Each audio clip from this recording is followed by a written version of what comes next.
nervous with him. He's really good at finger climbing. He's not like one of those super heavyweights that just uses straight strength. He has a lot of table IQ and he could counter a little bit. Okay. Well, we are live, gentlemen. Yeah. Welcome to Arm Okay. Wrestling Showcase number 63. Tonight's topic is unity. And we've got a few special guests who all competed at the Big Bear tournament, right? Yep. Amazing. Okay, so we're gonna want to talk about that. And so first I got to start off with yeah, Josh Edwards from Nowhere to Run Arm Wrestling and we talked last night about, all the things that we want to cover on tonight's show. We were looking forward to it. From what I understand, he's kind of dealing with some last minute family stuff at the moment. So hopefully he'll be able to drop in. If not, we'll just kind of keep things rolling here and talk about what is going on in arm wrestling. So we've got Mr. Andrew Sanchez in the chat. How's it going today, Andrew? Pretty buff. No, I'm just playing. Pretty buff. Pretty good. I got my 2 super matches locked in, so Nice. excited to get going. Okay, we'll want to talk about that. We got California's new number one at 145 pounds, Calvin Liao. You're muted right now, man. You're muted. Oh, hey. Hi. How's everybody doing? Doing good. I was rooting for Kelvin. Calvin. I was rooting for all the underdogs that day. That's right. Congratulations. And definitely Josh and I's predictions for the 145 class with what you did is starting to come to fruition. So basically, that North versus South event with the round robin, that was a bunch of guys that made up that top 10. But the most fun part we knew was going to be after, because things were going to start shaking up and nobody really knows, how that's going to pan out because we're not used to seeing a 145-pound class. You guys are usually jumping in there with the 165s and stuff. So, yeah, you basically, Kelvin, surprised a lot of people. You, in one foul swoop from this summer's North versus South, you hopped on to not only the top 10, you got to the number 5 spot. And now at last weekend's Big Bear Lake Fest, you took on the number 1 guy, Brandon Ryan, and you beat him. I watched all the footage. That was very impressive, man. Congratulations. It was a great war. I'm happy for both of you guys because it wasn't like a shutout either way. You guys had a war and you fought for it, man. What are your feelings on that match, Calvin? If you want to unmute yourself. Yeah. I'm so happy that I win. I feel like this time I did a lot better than North versus South just because I was not that nervous. And I feel like without all the nervousness and like expectations, I actually did a lot better, and I was able to be more calm on the table and be more smart and faster on the table.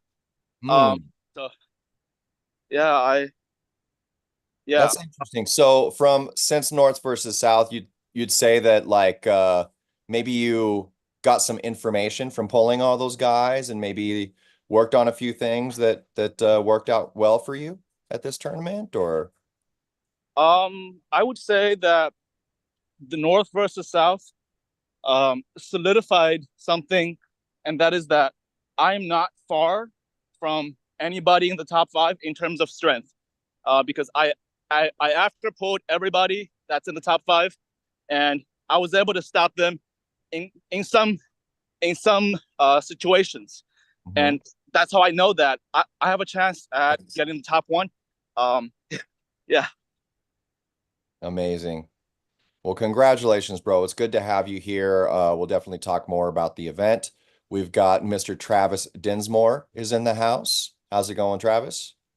Going great, man. Going great. Kind of tired. I work at midnight tonight, but Oh, right.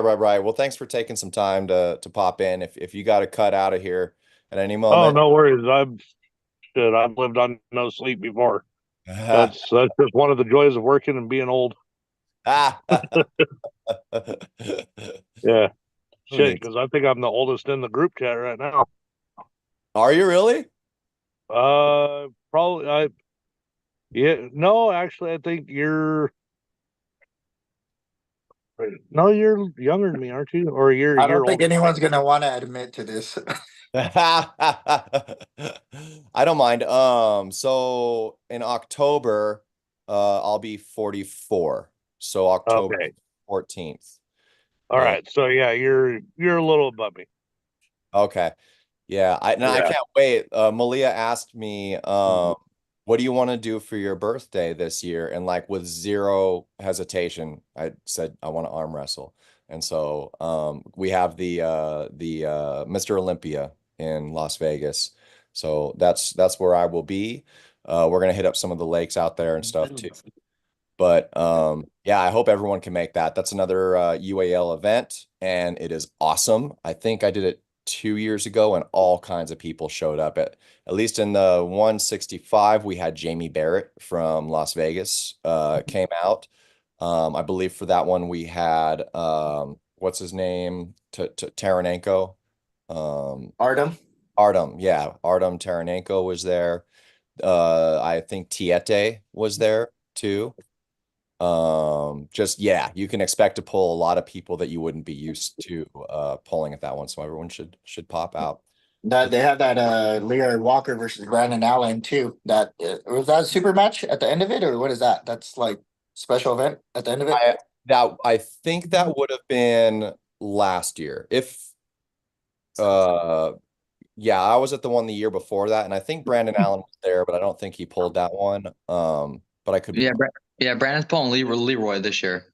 Yeah, really. for Yeah. Olympia. That's why I said that it's gonna be probably a super I high like school that match. match. Oh, cool. All right. All right, so we've got two more people here in the chat. So Travis Dinsmore, yeah, you competed at Big Bear. Travis Provence. Okay, I think I said it right. That work. Yeah, or Wrist Cracker. In Sure. the house. How's it going, Travis? Not bad, not bad. The Big Bear was a fun event. Yeah, it was good seeing you guys there. I'm telling you, man, I'm one of Kelvin's biggest fans. I love watching Kelvin pull, and I pulled Kelvin probably about 4 or 5 months ago, and I could go through Kelvin at that time pretty easily. And I pulled him probably like a month ago at Gregory, and I'm like, oh my God, I can't even move this guy now. So just to see like the stride that he's taken, I mean, it just shows hard work, hard work pays off. So, I mean, just a big shout out to him. I mean, he deserves it. So good job. Well said. Yeah. Yeah, I second that, Kelvin, definitely. And before I jump over to you, Todd, I noticed Mike Linder is in the house. He also did really well at the Big Bear event. I'm gonna send him the link. How's it going, Todd? Good to It's see you. going good, man. Yeah. It's going and new. I love Kelvin, man. Yeah. Bro, I'm so proud of you, man. I thought you underperformed at the North versus South, and I was shocked to see it that way because I know you were preparing hard and it must have been really disappointing. But to bounce back like that, fresh on fresh, it's impressive, man. You're just working hard. And you're in your prime. You're not even old, you know? So Yeah. it's so cool, man. I'm proud of you. I really am. It's good stuff. Yeah, man. Yeah. Right on. I think everybody that day was rooting for Kelvin. Big time. Of course, because half the team came down with them. A lot of people were screaming for Brandon. I was yelling Kelvin all the way. Yep. It was just good to see that match go down the way it did. I mean, nothing against Brandon. Brandon's an awesome puller. Usually very calm and collected, but just to watch Kelvin pull him, pull through him the way he did, that was fun to watch. I mean, how could you not root for Kelvin? The dude's just nice to everybody. You know what I mean? Like, I don't know Brandon, obviously. I don't know him, but I mean, he seems like a great guy just talking to him at the event. But We're in SoCal. I'm sorry. I mean, we had to have Kelvin get the win. You know what I mean? So, we loved it. Yeah, Brandon All the number Ryan one. Brandon's a great dude. He's yeah, I really, really respect the guy, especially what he's accomplished at his weight in this sport. A lot of people don't know how long he's been in this sport. He's like he's a veteran in this sport. He's been Like pulling, 12 years, he said. yeah, something like that. Yeah, and I just want to say, like, Brandon is 121 pounds that day. I was 145 pound, you know, on the money. I was like 25 pounds more than him. So technically, we're not in the same weight class. So like, if arm wrestling was more popular, there would be a 125-pound weight class, and we wouldn't even be competing. You know, so it will be baby steps. We're getting, yep, it's all fair in the weight classes, man. You guys are technically in the same weight class. You guys have been competing with the 165s all this time. Yep. And if it was a blessing, 154s in certain tournaments. So you guys have been climbing upward and onward for a long time now, and you deserve everything you've received. Just a great job, man. Thank you. Yeah, I just want to say that I respect Brandon so much because of how strong he is at such a low weight. That's just crazy to me. Yep. Yeah. Yeah, he's very, very, very good. Yeah, I think I practice pulled him at North versus South after pulled him, and yeah, I was very impressed. He's good. He's strong. He's got endurance too. That guy was pulling like all night. Yeah. And also going off of what Todd was saying, just the perseverance of all you guys that are in the lower class. I mean, just always having to pull someone, you know, 20, 30 pounds heavier than you. And to not get discouraged in that, you know, in that classification of, oh, you know, I lost, and not considering that, you know, you didn't have your own weight class to go against, you know, the people that you should be going against. I mean, so to go up against, you know, like when they combined at Big Bear event, when they combined the 165 and 185s, I think they finally got a taste of what you guys had to go through, you know, always pulling up all this time before the 145 class came around. Yeah. Because now you have someone that's pulling at 155, 160, pulling against, you know, a 185er, and that's a big jump. Yeah, no, for sure. I mean, I was because there wasn't, like you said, there wasn't a 165. I weighed in at 163 and I had to pull the 185s. So, I mean, it's a lot. It is what it is, you know what I mean? But I mean, guys weighed in 185 exactly, and I'm like, that's 23-pound differential. I mean, that's a lot. You know, if I had 23 pounds of muscle, I don't even think it would have really been a good day for most people if I had 23 more pounds of muscle. You know what I mean? So, but I mean, it is what it is. I mean, you go to these tournaments and you get that experience, and whether you win or lose, you got to take what you can from it and watch your videos and try to fix where you screwed up or where you went wrong and get stronger in those areas. And if that happens again, maybe you'll be better next time if you put that work in, you know, but it's all learning experience. Yeah. Yep. Yeah, and this was one for me as well, because this was actually my first time pulling in the open class in the super heavies. And I mean, it's just it is a learning experience. I kind of knew what I was walking and getting myself into, but just the amount of fun that I had, because I don't care who I pull, when I pull them, you know, I'm there for the fun of the sport. Yeah. And just to be able to go up against some of these guys that I normally wouldn't face, win or lose, it was a good day. Yep. For sure. And my hat's off to you, Travis and Andrew. Y'all both came the day after that to go to the Armfest practice as well. It's a couple of dudes that can't get enough arm wrestling. I love it. I want to welcome a few people in the chat. We've got the Drew in. Always good to see you back. Benjimac is in the house moderating, and also sharing the the video he put out for the Big Bear tournament. Yeah, everybody go check that out. It was a beautifully run event. And Benji, dude, I really loved that video. I saw the live stream, but I just saw the post-production piece that you put out on it. Really, really good stuff. I really like that. So everybody go over to Benji's channel and subscribe to that. If you can put that your channel in the chat, that would be great. But yeah, really good stuff, Benji. And I also want to give a shout out to Josh Edwards from Nowhere to Run Armwrestling. He represented UAL and Bill Collins very, very well at event. I was not able to make it because it was a last minute tournament in which it was my daughter's birthday party that we had planned for a few months. So all of us, like my whole family, were like really bummed. We wanted to be there, but yeah, we didn't enjoy her birthday. But that said, all I had heard is wonderful things about that event.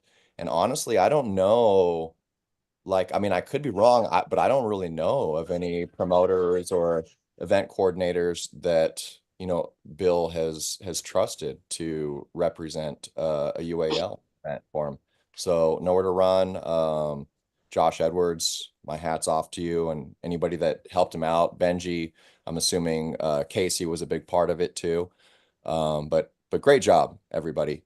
It's really, really cool to hear, and I was so happy to see that on my local mountain where we don't usually see arm wrestling. Matter of fact, Josh told me that he handed out my number to 13 people, I think, that were locals that came to that event, like walked in interested in what y'all were doing, and sent them over for the mountain team that we're trying to start up here. So really, really cool stuff.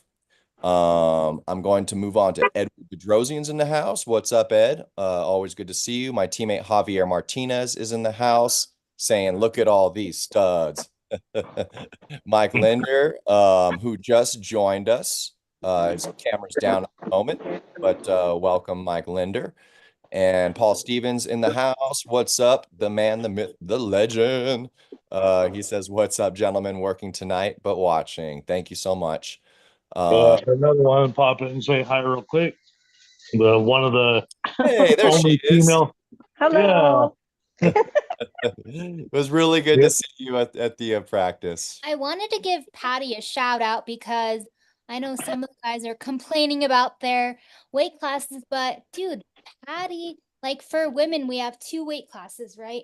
And Patty was one of 2 women, so she had to pull all weights. Which Oh, at the August UAL you're Dude. talking about, or? the one this last weekend in Big Bear. Oh, she did that too. Okay. Oh, Yeah, she was the only Big Bear. female besides Tank's wife. oh Melissa. amazing. So I pulled Tank. Hey. Well, she pulled me basically, but you know. So cool. So Patty, I want to tell you, I don't know if this happened with you, but I remember day one with Alpha Empire. The whole team, like Malia was with me, the whole team said, I hate to tell you, but you're gonna end up arm wrestling too, Malia. And she's like, no way. No. And we're like, no, it's gonna happen. You're gonna keep coming with Kane and practicing, you're gonna compete. She's, no. Ah! Yeah. Oh, so she was, and Yeah. it happened. Yes, Welcome it to the did. dark side, Patty. Ah, nice. Yeah. Yeah. No, I kind of told her the same thing. I was like, because she, all the sports that I do all the fat old guy sports, like bowling and golf and arm wrestling now, and yeah, she would always, oh well, that's your thing, and then finally one day I was like, you'd probably be a lot better at it than you think, like, because just the work that she does and everything, she's got to lift things all the time, big packs of water and everything else. I was like, you have strong wrists, you're gonna do just fine. Just You just got to get on the table, learn some technique, and start pulling. Yeah, she's been having a ton of fun with it. Good, good. That's great to hear. Yeah, we need to keep building that women's class. Build the women's side of arm wrestling. And it's tough, you know, it really is. But like we gotta keep pushing that and the youth arm wrestling too. That's gonna be a big secret sauce to building the sport in general. Um, yeah, it's not just about being fair. Like if you want to build the sport to something more mainstream, we've got to build those two sides of it. We've also got Riv Slug in the house. That's River Welch saying congrats, Kelvin.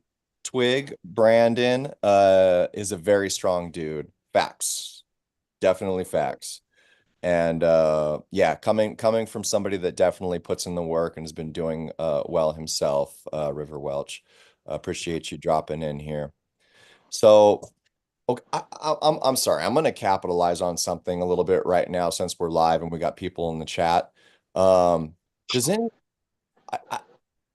anybody know any good mail order steak companies? Where do you guys get your meat from? Because I just don't I don't know if I'm like getting bored of meat or if meat has gotten bad. Like, do you guys use any special source to get your steak or something like that? I just dinner and I was My like, best "Bleh." friend. I usually just go to a local store. I mean, it's all about the preparation of it. I mean, I'm a big barbecuer. I come from a barbecue family. I mean, if you can't tell by, well, just me, but yeah, we would barbecue every weekend, football. It's just all, you know, just like being a team. It's all in how you handle your meat.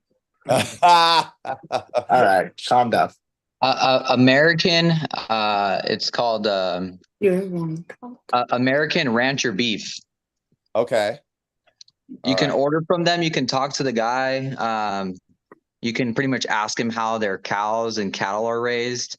Worthy Arms on Instagram. I forget his Okay. name. He actually buys all his meat from him as well. Now that's not American Beef Initiative. That it is American Rancher Beef. Yeah, it's American Rancher Beef. Okay. So I'll send it to you on Instagram right now. Okay. But yeah, he has. I'll send it to you right now. Give me 1 second. Okay, I wrote it in my notes. I'm building a list right now. And Javier Martinez in the chat just said Costco or Snake River Farm. I have heard of Snake River Farms. Is that the one, Javier, that sells the like all the random meats like ostrich and like alligator and stuff like that? Let me know. Dog. Nah, I have had that before. But that's another story. So I'm not gonna waste any more time on that. Yeah, I am. But if anybody in the chat does have more suggestions, I'm gonna be writing them down. Yeah, I'm smoking my meat now because it's just like I don't know. I think it all sucks. And usually smoking, you can even make bad meat taste better. But yeah, I'd like to. Smoked tube steak. What's that? Smoked tube steak. How do you make that taste better? Smoked meat. It's just funny. Smoked Actually, meat. tonight it was longanisa. I smoked that, a piece of salmon, and two steaks. Longanisa. Yeah, smoked salmon is, yeah, that's good. Yeah, you gotta listen. You gotta listen to Linder, man. I mean, he's the cook. So You are a cook. Yes, yes. Yeah. Yeah, I suppose. Yeah. I'd say as far as cooking, it's just really mostly Thai food. Okay. Okay. So Javier says no. It's lots of prime and quality meat, Snake River. Okay. Cool. Yeah, I think I saw that on a top 10 list or something somewhere. So sounds good to check out. I will just try a few of those out and see what happens. We got Johnny Dang coming in here. Oh, snap. Yeah. Where's he at? Uh, That's my right-handed competition for next North versus South. yes, yes. Oh, come on. I was about to ask you for a super match, but I didn't have your contact. Oh, who was? Me, Andrew. Andrew? I Yeah. don't have a left-hand competitor yet. For which day? You said for North versus South? Yeah, North versus South 3. I think they're doing it in April this time. Okay. Cooler I'd be weather. down for left. I got to work it up though. My left is pretty bad compared to my right, but I'm down to do it. It'll make me work harder. All right. Yeah, like I said, now that I have a match for both, that'll make me probably hop myself into gear. My goal is to lose at least 80 pounds. And hopefully Wow. hopefully cut 80 and put some of that on as muscle. Because right now I'm 335. Okay. And when I was doing martial arts, I was at about 245, 250. So I want to kind of get back down to that weight. As far as in my left, it felt good during the practice. I did pop it during the Anaheim tournament. So I'm trying to build that back up, get my pronator back to where it was. But yeah, I'm definitely thinking north versus south. I'm going to be back to hopefully better than I was. Good. All right, cool. Yeah, I had to get in on it because I wasn't able to do it this year, and now I just have to stare at Brandon's cool medal, and I'm all sad because I didn't get one. So I had to make sure I got Don't feel in. bad. I didn't get one either. I got my ass handed to me. I went up against unexpected, very low profile on his Facebook and everything, and all I got was word of mouth about Kyle Sousa, and yeah, he kind of spanked me right-handed. So, but according to Adam's video, I won because he put my name as Travis Jourdain. So if you watch Adam's videos for North versus South, both the matches that Travis Jourdain had, it said Travis Dinsmore versus Kyle Sousa. There you go. I was like, shoot, I got a no beard and I look fit. Yeah, no, I had to get in a super match. It's kind of my thing that I'm setting up. I have two people in mind, but just to get set up for next year, I want to start having plans. Yep. All right. Yeah. Well, yeah. I mean, if you're down to go left, I'm definitely down. Me and Johnny Dane kind of already cemented our right hand at Anaheim. So I mean, I'm down to do as many matches as need be. So If you don't have Johnny wants it, I'll do right hand with him too. If you guys aren't doing right, or you guys doing right hand this time? No, yeah, you guys are, right? yeah, we're doing crazy? right hand, but you but want me to pull Travis and you in the same day? I'm lighter Turn on than your both video, of Johnny. you guys. Wait, I can't. I don't know what's going Andrew redlines too much. Let me. Andrew's on a hype right now. So yeah, if you want to pull me right-handed as well, let me get in my match against Johnny, and then I'm definitely down to pull you right-handed as well. I'm so down for that. Thank you so much. Of course. Oh, that's gonna be cool. Hold on. Preview. Yeah, I'm not as big, but I'm like, So I weigh cool like as much as your leg. So cool that matches are already being discussed and getting started already a year away. That's In right, fact, Kane. I believe like at the after poll, like we were already talking about different matches that we wanted. Yeah. Everyone's into it. It's a great event that brings everyone together. Fans, community. And are you north or are you south, Andrew? South. South, baby. Don't try to claim Okay. him. What's with that hesitation, brother? Oh, it's not that. It's that I'm a little slow right now. That's all right. No, I just needed to know if I had to bring my south shirt as well. So it looks like this year I'll be representing north. So Nah, yeah, I gotta take one for the compound. I've been getting like third places lately, so I'm kind of sad. Yeah, but you pulled pro class. That's awesome. Yeah, Different. Yeah. Different. Yeah. That's a big You deal. did great, man. You're climbing. You're doing a good job. You work hard. I've seen you work. You're doing great, man. Keep working. Yeah, I don't know why you're beating yourself up, dude. Yeah, dude. You're awesome. thanks, guys. And we got some more love being sent Kelvin's way from Mr. Alden Salazar.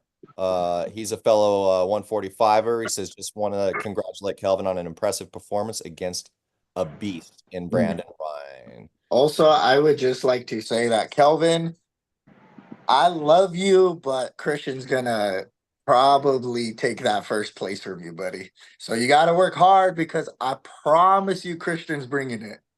I want to see you guys go at it. It's gonna be so exciting because Christian's like somebody I look up to because of his pulling, and I pulled Kelvin, and he's strong, right?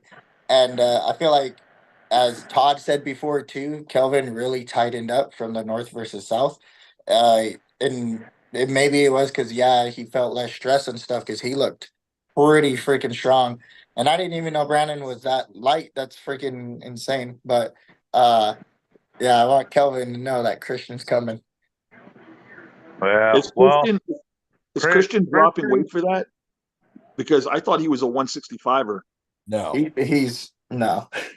And He's that's like the thing. 150. That's a whole other thing. And first off, good for you, Calvin. Now that you got that target, heck yeah, you're the man to beat right now. But yeah, so Christian isn't easily a 145 guy. A lot of the 165 tournaments he competes at, he's at 145 pounds. Wow. When he got into the sport, I believe he was a bit lighter, like quite a bit lighter. So yeah, 145 is him relatively heavy, I believe. When he went to Worlds recently, I think he was competing in the 138 category, right around there. And yeah, Kelvin, it's tough to train. Like I have a miserable time with his press. It's just so a press can be someone that's wanting to press you. It can either be the easiest thing to deal with. But in cases like Christian's, not so much. He's got that thing dialed in, and he can press some heavy weight with it as well. So the big question here is, Christian is actually one of the members of the CAL, so I know he must have plans for this match because so he has not really had to compete in the 145s. Is your birthday the 12th? October 12th? What's that? Is your birthday October 12th? It's the 14th, October 14th. So, Christian is ranked in the 165s. I think he still is. He should be. And I think he's ranked behind me even. But I think it's just because he's been inactive. He can, wipe out a lot of people on that top 10 list in the 165s. I'm telling you, that's just a fact. But, he weight wise, he would belong in the 145s. The big question is he switching over for the ranking? So say he goes and he beats Kelvin, he's not going to take Kelvin's number one spot unless he relinquishes his 165 spot and dedicates himself to the 145 class. Which I think he is. That's what he's wanting to do? Okay. Yeah, I don't. Yeah, because he kind of told me, he's like, hey, if I'm going to be competing in Worlds every year and this is going to be my weight, like, I think he just had like an epiphany of like, hey, like, I might as well just try to go after like the top rank if they are solidifying that as a true division in California. Right. That's very smart. That's very smart of him. I definitely think that's. I don't think that brings the question if Christian's going for it, if I should talk my teammate into going for it.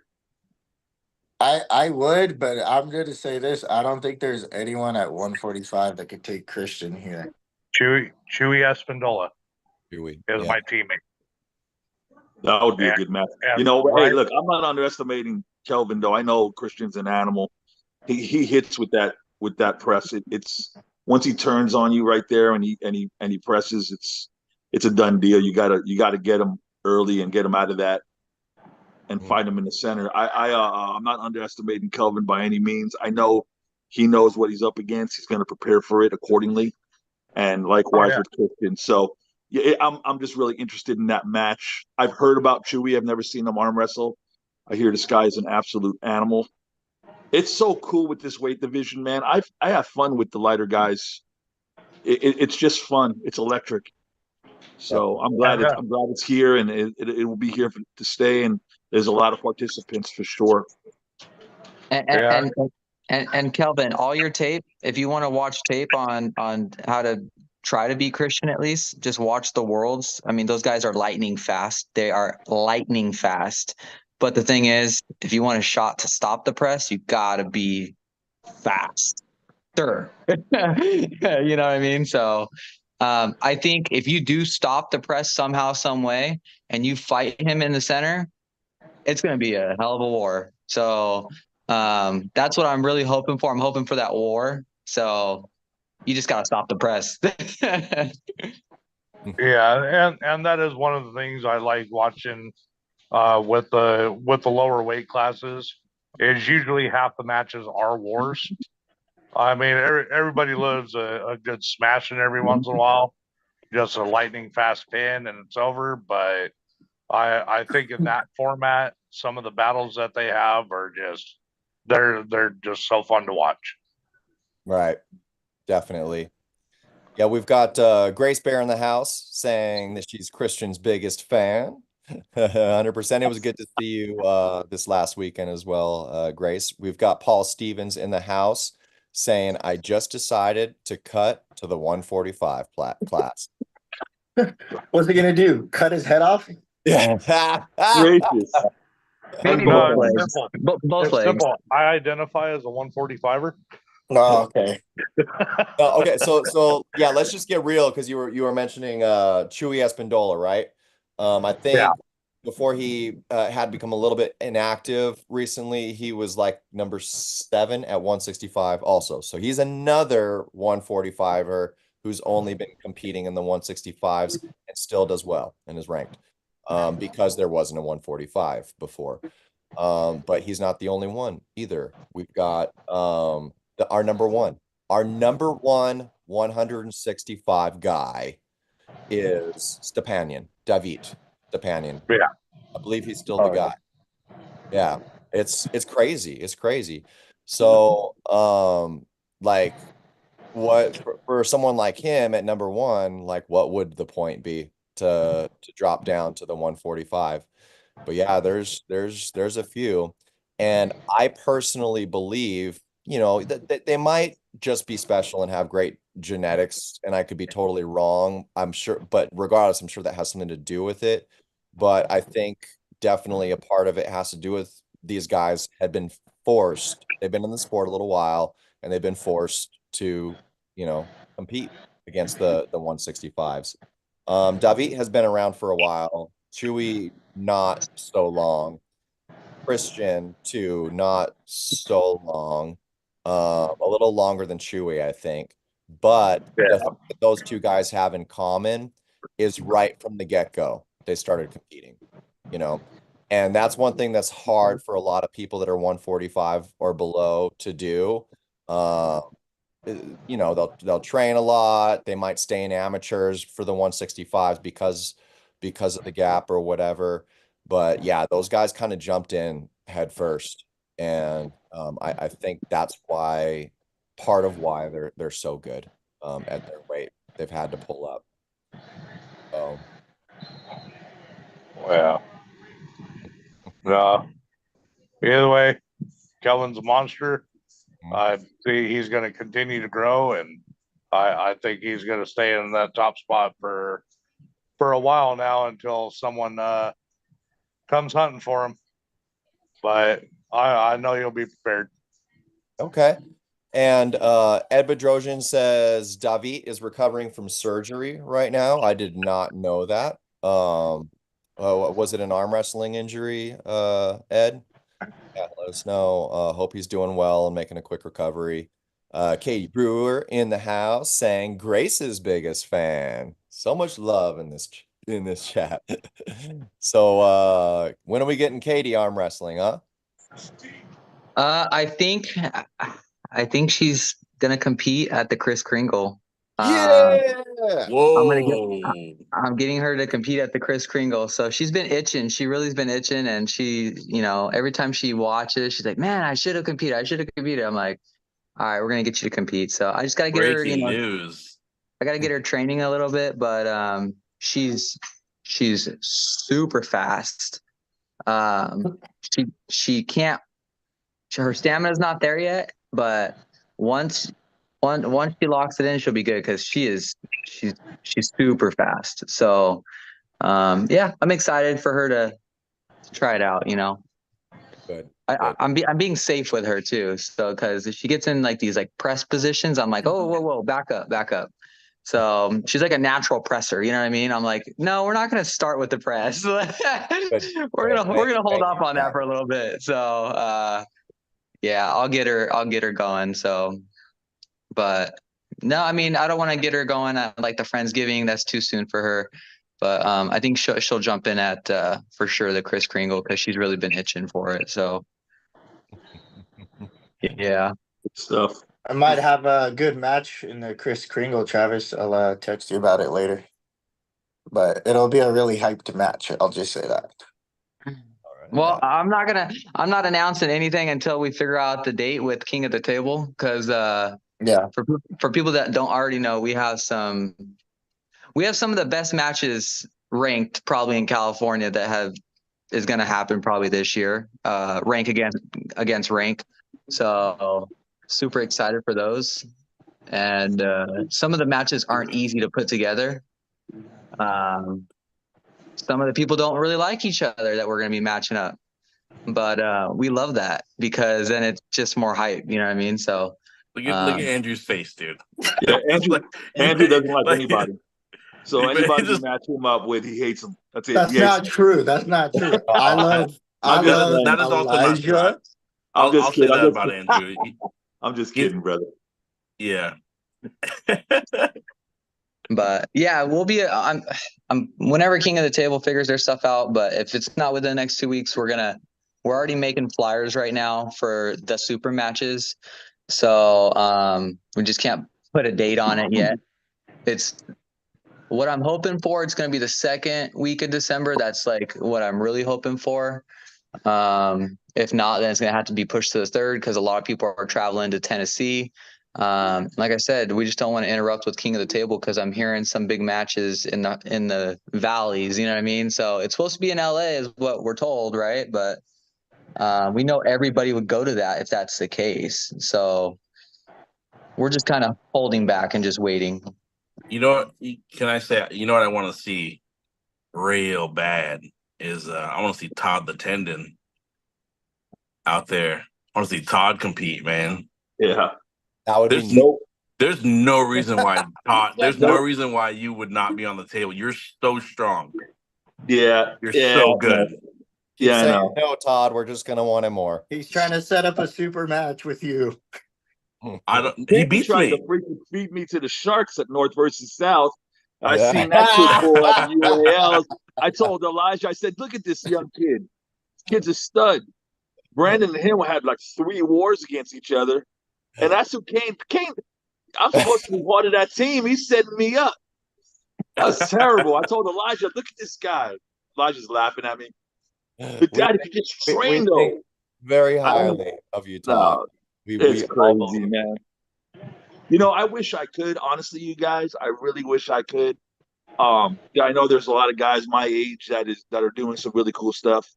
I just have too many nagging old injuries that when I try to work out, it just hurts too much, and I'm not willing to pay the price. You know, this is all about my son, so I'm sold out for him. I want to see him really do great things in the sport. He's got so much support. You should talk to guys, Kristen. man. It's cool. Todd. Yeah. Talk to Kristen. Yeah. Kristen too, huh? He unlocked my left shoulder. It was like a 20-year nagging pain. No kidding. Oh yeah, he's like Miyagi. He like Yeah, I couldn't And then really lift. I couldn't really brought lift Catherine too.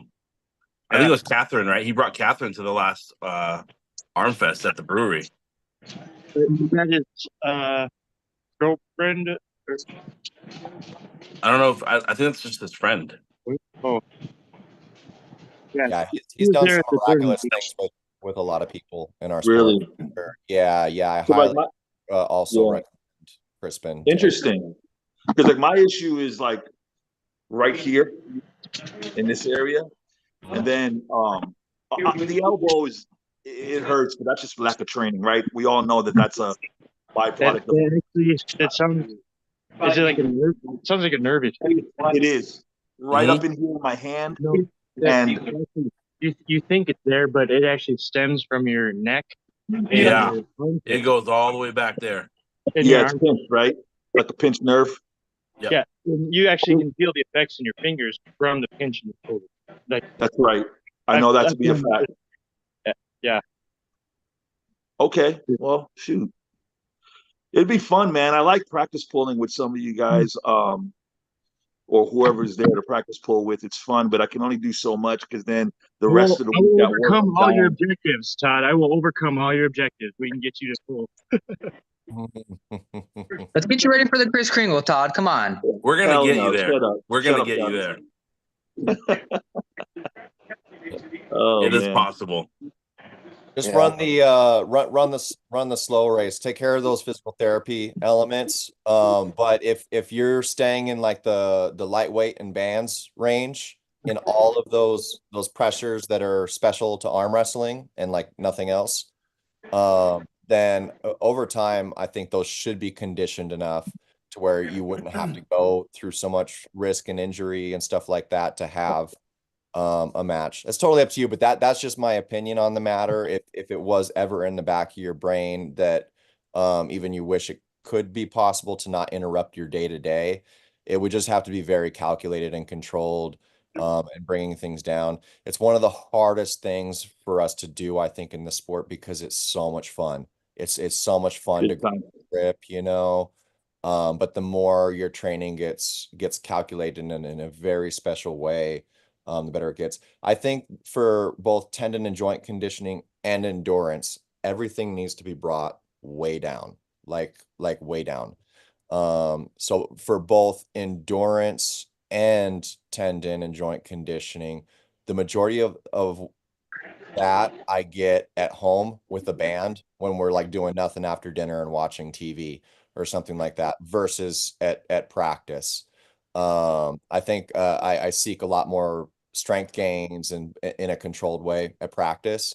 But if you can if I can just rep out like 1,000 reps in a particular movement or just hold statically with pretty lightweight while I'm doing it against a wall like this, like this. Yeah, right. As push as hard as you can, I do that a lot all day. This way, right? That way, always this way, that way, like all three ways. Yeah.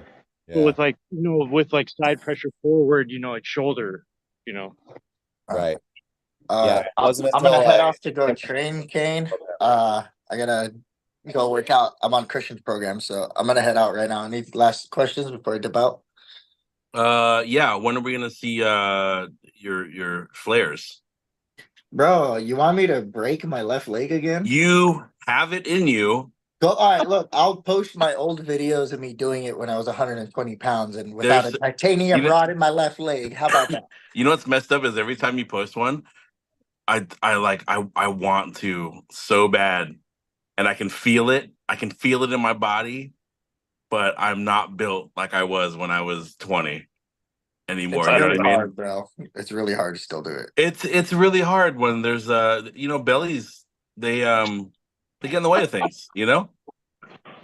No. You don't. I hate you. Yeah. I feel your pain, Johnny. Thank you. Yeah, I feel your pain. None of the rest of you guys have no clue what we're talking about. What is a flare? Breakdancing is when you kick your foot out in a rotation, so you're like this. Yeah. The same thing on the pommel horse. In Yes. the Olympics. Yeah, Okay. the gymnasts do. Yeah. Yeah, I always stayed away from breaking. I was more of a electric boogie pop guy, and now with my dad bod, it's so funny. When I'm gonna Mirage is battle working Scott out, Wynn. we play a lot of music and stuff like that, and I'll start popping to certain songs that I'm feeling, and he just Yes. like, Daddy, I know you say you're old, but that looks so cool, and I'm like, it stays in the garage, and you tell no one. Yo, but you know what? It never leaves you. It doesn't never leave. I can leaves still you. do it. I can still do it, but I don't That's have the why same whenever I energy or feel a beat, flexibility. It never leaves. I'm Yeah. like, I'm still doing stuff like this. Like, all right, hold on, Johnny. Hold on. Let me screenshot that. Do that again. Don't do no, it. He'll post add it. to your spank bank, He'll buddy. post it. You gotta What pay do for you- this. No, honestly, those are two talents that I wish I had, was breakdancing and beatboxing. Yeah. Yeah. Just the amount of talent it takes. With breakdancing, of course, just the physical conditioning. It fucking Something I hurts. probably could have done when I was younger. Now, no, the only breaking I'm doing is going through a wall. Yeah. And that's about it. That's so Well, funny. if your plan is to get down to 2 something anyway, once you get there, you can probably do it. Johnny, stop encouraging him. Us white guys are meant to fish and bowl. That's it, okay? Hey, I'm going golfing tomorrow, buddy. Going golfing tomorrow. Tell that to Ray Gun, dude. She nailed it. Yeah. I mean, come on. The only sport you can legally drink and drive. Hey, no, you know what it is, Johnny? It's just that I wanted to just have as much mobility as I can. Yeah. I don't want to be, for me, like my dad he's not really talking to me in my life that much. So it's like with my kids, I want to show them that you could do this as long as you take care of yourself and as long as you train it still, Trust me, it's scary to backflip and do stuff still. I'm like, what if I hit my head and I'm old? That takes like 3 weeks to recover. A backflip? That's like 3 months. Last time I tried to do a backflip was about 2 years ago in a bounce house. I landed on my head and my chin hit my chest so hard, I knocked 4 of my front teeth loose. And yeah, my neck and chest were gone. Well, I mean, how do you think Todd got those nerve issues? Oh man, that's true. All head spins. Too many teams. Bro, Johnny, what's Fine. crazy is my brother can break dance a lot better than me too, and he's like 230. You got enough to do that? I've always been a big guy. I always move well. I mean, you got Not anymore. Obviously, there's a limit. Well, maybe all right, guys, I'm gonna go work out. Thank you for having me on, Kane. Thank you, Josh. Bye, everybody. Thank you for the super match, Travis. I'm gonna find a way to get in contact with you. Yeah, Facebook. I got Facebook. Travis Dinsmore, Dinsmore. All right, cool. It's a picture of me and Ron Bath. So you can't miss it. Okay, it's a picture of him in the bath. Yeah, all right. Yeah. Hey, Wow, Andrew, you don't have the same number, dude. Fire off a text to me. I'll text you on Instagram. I'll talk to you about that. Okay, thank Embarrassing. You. Yeah, Johnny actually has my phone number. Yeah. And Kane has my information as well. Okay. So yeah, just definitely hit me up anytime, or if you're up in my area. And you're in Bakersfield, yeah? Who, me? No, I'm Lompoc, which is kind of right in between Santa Barbara and San Luis. Yeah. So Pismo Beach area. Kane and his wife love Halama Beach, which is right next to us. So I'm hoping one of these days I can pull all you guys up to where we're at. That'd be a cool beach pull, huh? On the beach. I'd be down. Yeah. Yeah. Party at Travis's. Everybody bring as many people as you can to his house. No, I'm playing. What I love, Travis, about I know you said Halama's kind of like a normal. All right, thing. Andrew. It's just the beat. Yeah, take it easy, buddy. Thanks for Bye, coming guys. up. Later, bud. Yeah, I know Halama's just like your neighborhood beach, but like what we loved about it is how you I think it's what is it off PCH? You have to take that ranch road or whatever for Highway like 1. 30 minutes or so, and you get to go through the cow country, and you really feel like you're in the middle of nowhere until that last bend. You're encased in that cove. It just feels like you're actually separated from the world at a nice little private beach. And every time I've been there, I've met a lot of really cool people, and always have a halama burger. Always. Yes. Halama burgers are, I've had one too many of those in my day. Little bocce ball. All right. And and even if not there, if we end up in Pismo Oceano Dunes, we can make a fun day out of it. Like I said, I have a Jeep. Patty has a Jeep. Yeah, we could do some like a day in the dunes and bring a couple tables and just practice right on the water. Okay. So that would be great. That's a really great spot. And if everybody does end up at my house, I am more than down to barbecue. Amazing. All right. Yep, I'm very hospitable. Anytime I've held practice at my house, I either do smoked salmon or like chicken, pulled pork, tri-tip. Yeah. Sounds So right on. yeah.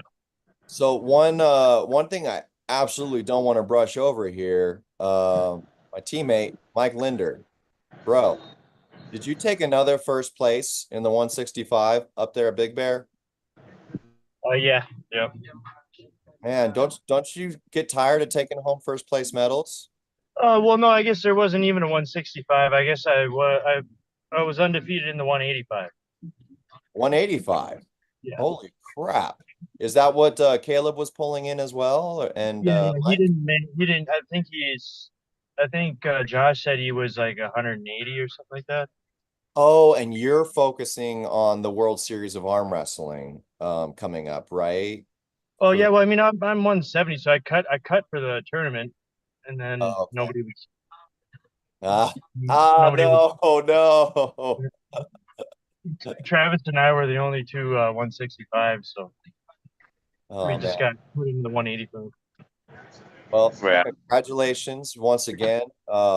Mike, you're killing it. I think everybody's behind you 100%. Yeah, you are doing the World Series of Arm Wrestling, right? Which is 7th or something. Yeah, I'm gonna try. I don't know, maybe somehow make it to the Mr. Olympia. We'll see. Okay, it's a good one. You should make it out for sure. Mike's got a lot of training to do, huh, Mike? Absolutely, I do. Yeah, I gotta get on. Yeah, we've got World Series of Arm Wrestling coming up. There's a mega practice in Mexico pretty much at the same time. And what else we got? So then it's Mr. Olympia. And then next would be Friendsgiving, I believe. Where's that? So Travis, you want to field that one? Yeah, that's at my house. We're throwing last year. It was really fun. We had the white elephant gift exchange. We had a ton of food. I cooked turkey, ham. People brought like side dishes. So we didn't do any super matches last year. We just watched the East vs. West pay-per-view last year. What's the date? Wait, what? What's the date? November 22nd. No, 16th. 16th. It's the 16th. Gotcha. January 3rd. No, it's November 16th in Rancho. Oh, yeah, so 2 weeks after. Can I just pull up the flyer on the screen share, Travis? Can you pull it up, Kane? I think I can. Yeah, let me hunt it down here. December is pretty much, and November is pretty bad. Yeah. So November 16th is the Friendsgiving, and then like I said, I'm hoping for December 14th for the Kris Kringle, but we'll see.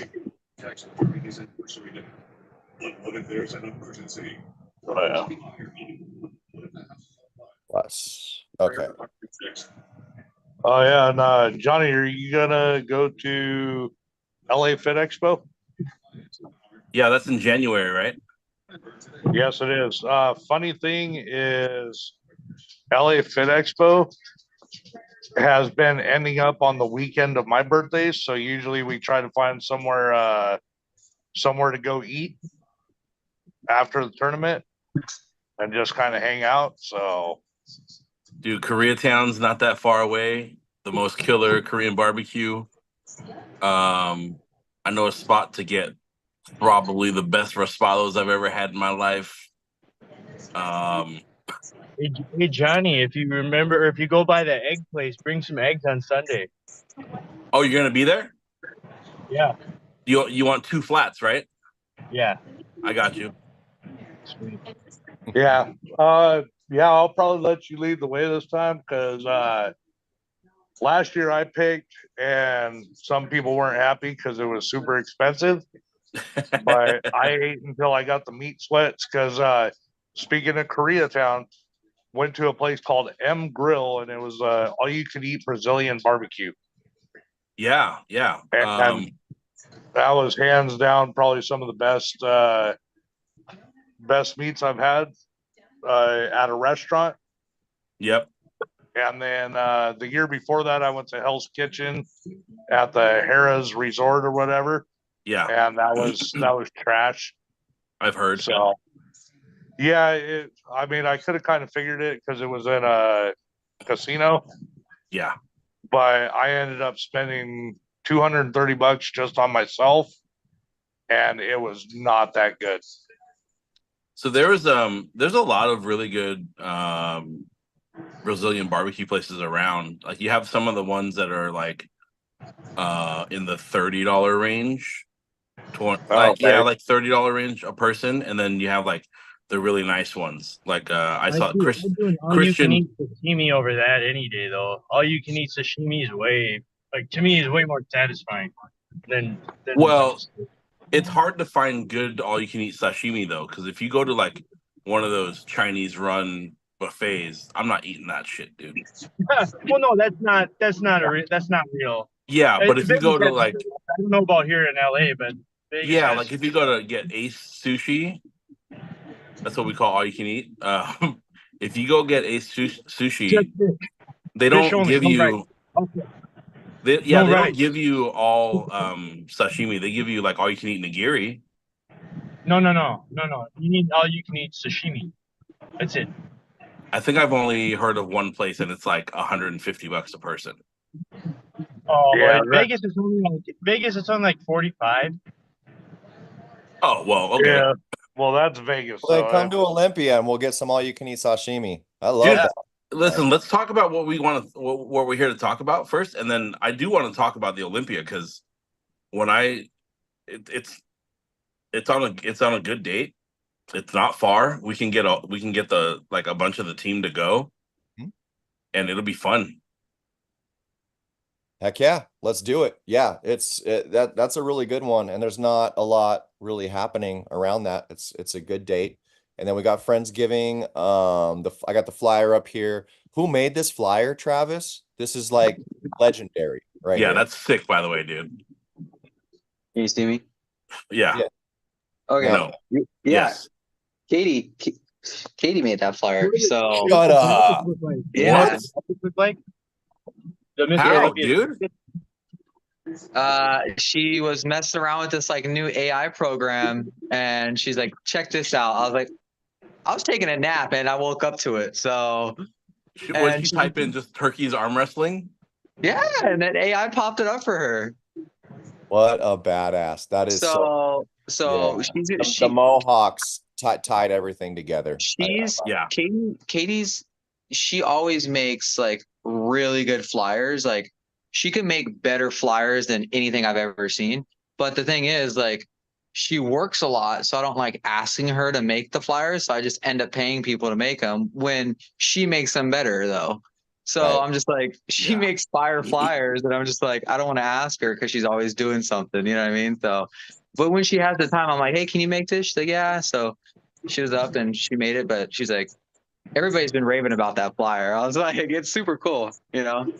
It's really Yeah. good. And it's not like too cluttered or anything like that. A lot of flyers have too much information on them. This is perfect. I dig it. Yeah. So, And Mr. Olympia's October, correct? October 12th, 11th and 12th, or 12th and 13th. Has anybody seen what the jackets look like? Do you know what the jackets look like? They give out jackets, I saw. Oh, What? I didn't know that. Yeah. So it's the 11th and 12th. So I'm guessing the pro competition would be on the 11th, and then the Yeah. amateur would be No, on I think it's on the 12th. The pro is on the 12th, I believe. the pros they're are on the reversing 15th. it. Yeah, they're Reversing reversing it. time. Okay. Nice. All right. It's Okay, vice I versa. actually like The that. one 2 days before that if they're pro. Yeah. I'll Amateurs talk and it over masters. with I'll talk it over with Patty because that's the weekend of her birthday. So her birthday's on the 8th. But I'll see if maybe, because honestly, as old as I am, I have never been to Vegas. So yeah, don't give me that look, Johnny. It's cool. Dude, it's cool, especially I if you work- like gambling or shows and stuff like that. I do. I mean, I've been to Reno. I went to the Hawthorne tournament, but I just Dude, I Fremont never Street got that much. alone. I work so much. Like normally I work 7 days a week, and like this weekend I'm trying to work 12s both days this weekend, just so I could catch up on this last Big Bear weekend. But yeah, I just I hopefully have a little bit of money coming from a security deposit that I had on a place, and also a catalytic converter I returned, which is about almost $1,200. So nice. Yeah. So I'm hoping Returned? if all that. Yeah, the car that it was going to be put on, I ended up wrecking before I put on it, and that was like a week before North vs. South. So dang. Yeah, no, not many people know that I got in a car wreck like a week before North vs. South. So yeah. Whoa. But I mean, it is what it is. I mean, I've gone to work with a fractured neck that I never went and got looked at. I've beaten myself up over the years, and I don't know if it's white coat syndrome or whatnot, but I used to refuse to go to the doctor for anything. Whoa. I would just press through the pain, and when the pain went away, I'd go, oh, it's all better now. And then here 20 years later, I'm like, fuck, I should have went and got it looked at. Whoa. So, but it's a pain in the ass going to the doctor, especially these days. You know what you need looked at, but first you got to go to your primary care physician. Your primary care physician is going to do nothing but be like, okay, we'll make you an appointment now with the specialist. Like, why was I even we'll here? refer you out. Yeah. Yeah. And I get it. I get like why they do that sort of, but like, yeah, there's just, it can be just a mishmash of stuff you have to go through just to get something done.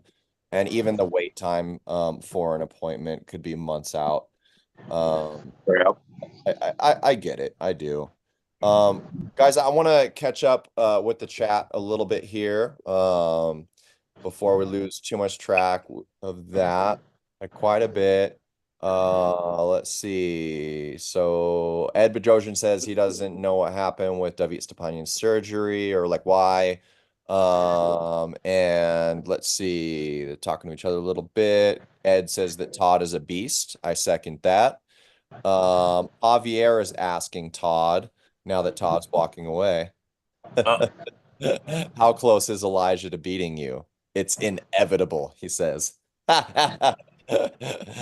Father versus son. Yeah, we shall see. Paul Stevens says, I had the same pain in my hand and arm, deep tissue and chiropractor will help you. You probably have a pinched nerve somewhere and that's causing the pain. So yeah, that's I believe what Mike was agreeing with as well. Let's see. And then Grace says, it's been a while since Christian and Chewy pulled. I think that would be a good match after the upcoming super match with Calvin. I agree. That would be. Who's Chewy? Chewy's on my team. He's ranked in the 165s right now. He is a monster in the hook. To where, like, even on a good day, depending, even Rick has a little trouble with them. Right-handed in a hook. Rick's hurt right-handed right now, so it's kind of hard to tell. But yeah, it's Goyo, myself, like, we almost have nothing for him half the time right-handed. Wait, left it for Goyo? Oh yeah, Chewy's a monster, dude. He's one of those ones that we were kind of on the lines of talking about earlier, that some people are just naturally like built that way and that strong. And that's Chewy. I mean, Chewy still swears up and down to this day that he doesn't work out, he doesn't do any of this stuff. And we get to practice, he takes his shirt off, he's got a freaking 6-pack pecs, freaking, just super vascular in his arms. It's like, yeah, you're either just a freak of nature, which he more than likely is, or you're working out behind the scenes and you just don't want to tell anybody. But as far as in a puller, let's see, we went to Patterson. That was the last tournament that we went to. Watch the match between him and Caleb. Caleb has he actually pinned Caleb, but then they called Caleb for elbow foul, even though Chewy had pinned him. And then they set back up. They went to, because he's real strong, but once he gets blown up, and his arm gets blown out, then he's kind of a different story. But fresh on fresh, Caleb, I mean, even Caleb has a problem pulling him. Yeah, Johnny, he was actually my original super match for North versus South, right-handed. Okay. Yeah, there were some issues that happened. Ended up with Alwyn. But yeah, the dude's absolute beast. Everything Travis is saying is 100% true. We've got Mika is in the house, giving a shout out to Kelvin, and Mika says West Side Arm Wrestling represent. Yeah. What's and what else we got? Let's see. Mika's another secret dancer. Eric Linville in the house as well, saying, I used to ride one wheel a lot. I don't much now because of arm wrestling. One fall and I get wrecked for months. Yeah. That age, man. Katie says, Respados, dude, Respedus. Whatever you guys were talking about earlier. Respados, man. Hell yeah. And in fact, like I'm such a dork. Like Mika said, LFG Kelvin. I had to like Google what LFG meant. What does that mean? Google told me it means looking for group. Is that correct? Nope. It's live for God. Live for God. Okay, gotcha. No, just kidding. It's it's actually it is that, but it's whatever also, you tell me, I'm going to believe you, Johnny. It's also let's effing go. Got it. Okay. All right. Katie says, I'm not much of an arm wrestler, but I'm definitely here for the restaurant recommendations. LOL. Yes. Oh yeah. Just follow the two larger belly gentlemen in the group. We'll tell you good tips. Like, I've actually had someone do that before in a restaurant. My food went past the table. Yeah, the guy's like, I want what he just ordered. That looked freaking awesome. And I actually had to give the waitress my order for him. Yeah. And he's like, dude, awesome. Yes. Fat guy problems. No problem here. No. Slug River Welch also says that Chewy is strong as caca. Chewy is strong as Yeah. I don't know what kind of caca you're talking about. It must be like a very fibrous caca that's been Because he's real Yeah, it's one, sticky. one of those ones you got to cut with a pair of scissors.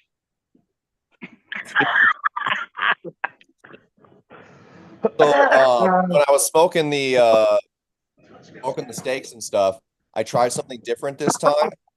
I had some hickory wood chips, and I was just looking around in the kitchen. I was like, I wonder if there's anything else I could like throw in there.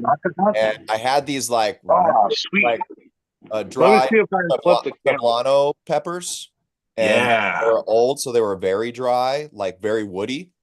I chucked those suckers in there too. It was good. Yeah. It was Don't mean to interrupt. We actually got a rocket launch going on right now. I was going to see if I can flip the camera. Do it. I'm trying.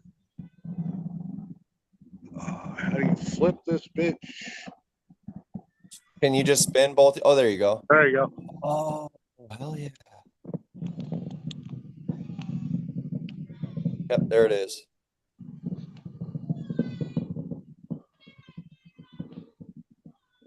Yep. I mean, you can't see it on the video, but there's a whole smoke trail and everything. And That is yeah, awesome. that's what we get to deal with quite often. Heck yeah. So, sweet. Yeah, it's pretty nice. Cool, man. Yeah, that's super clear out there too. There we go. So, let's get down to a little bit of the nitty gritty. There's been a lot going on in arm wrestling out there in the world. A lot of talks about contracts. Oh, there you go. There you go. That's a steak. So It's yeah, massive, dude. I don't know if you guys are following everything that's going on, you know, contracts, East versus West, and then the WAF thing, the bans and all this junk. So there it is. You guys, anybody want to kick off their thoughts on any of that? Have you guys been following any of what's going on? Yes, I would. Okay. Go for it, Todd. I'm new to all this, and I knew a little bit about it, but just very little. So now I'm becoming more acquainted because I have a special interest involved in all this stuff because we were planning on going to the IFA championships in Ohio next year. And I told, let's just shoot for this. We know it's not the same standard as the WAL, but just what is it again? WAF. Oh, WAF. I'm sorry, WAF. Yeah,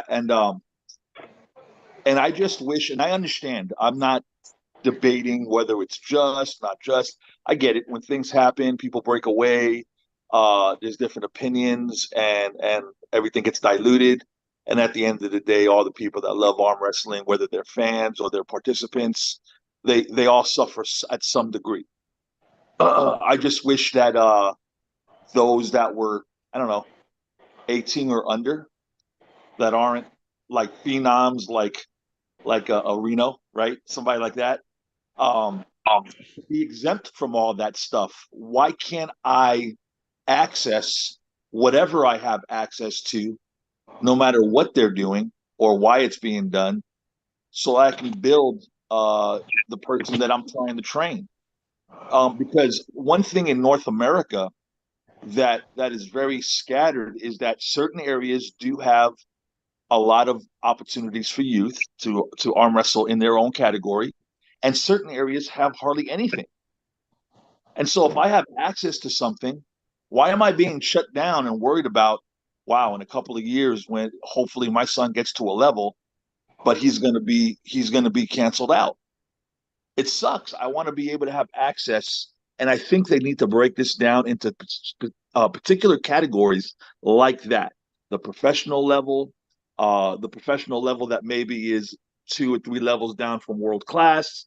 Then you got amateurs, man, guys that are 13, 14. You telling me you're going to suspend or make them not be able to participate in WAF when they're 17 or 18? Because at 16 there was a a tournament down the street that they can gain some experience with. I mean, that's just, they've got to be a little bit more detailed in the application of the restrictions. Mm-hmm. That's all I'm saying. I understand what's going on. I'm not mad about it all. But man, talk about putting handcuffs on people that are not even close to being world class, right? Just a little bit of access, man. Just something to look forward to. You know what I mean? Like, wow, I'm pumped up. I'm going to work towards this. Maybe get a little status and then work my way up to the big league, the WAF, right? But to give me the freedom to be able to explore other opportunities when they present themselves. Now we've got to navigate through this labyrinth, and it's very discouraging. So let me ask you, I don't know if I have either been accessing the wrong platforms out there, or if I just haven't been looking hard enough. But is there some form of promotional material and any informational material on the WAF organization? Like through WAF. I'm not talking about through other, channels talking about. That's all I ever, in terms of goings on with WAF or between WAF and IFA or whatever. It's always like on other, podcasts and stuff like that. But in terms of what you're talking about with direct information, I haven't really been exposed to that. What about you guys? Yeah, that would be nice to have a centralized rule explanation and all of the categories that it affects. Here's how it affects if you're 13. Here's how it affects if you're U16. Here's how it affects if you're U18. Here's how it affects if you're a world-class athlete. Here's how it affects if your nation is sponsoring you and actually paying you to represent them and pay. And we don't have that here in America, right? And my son's 15.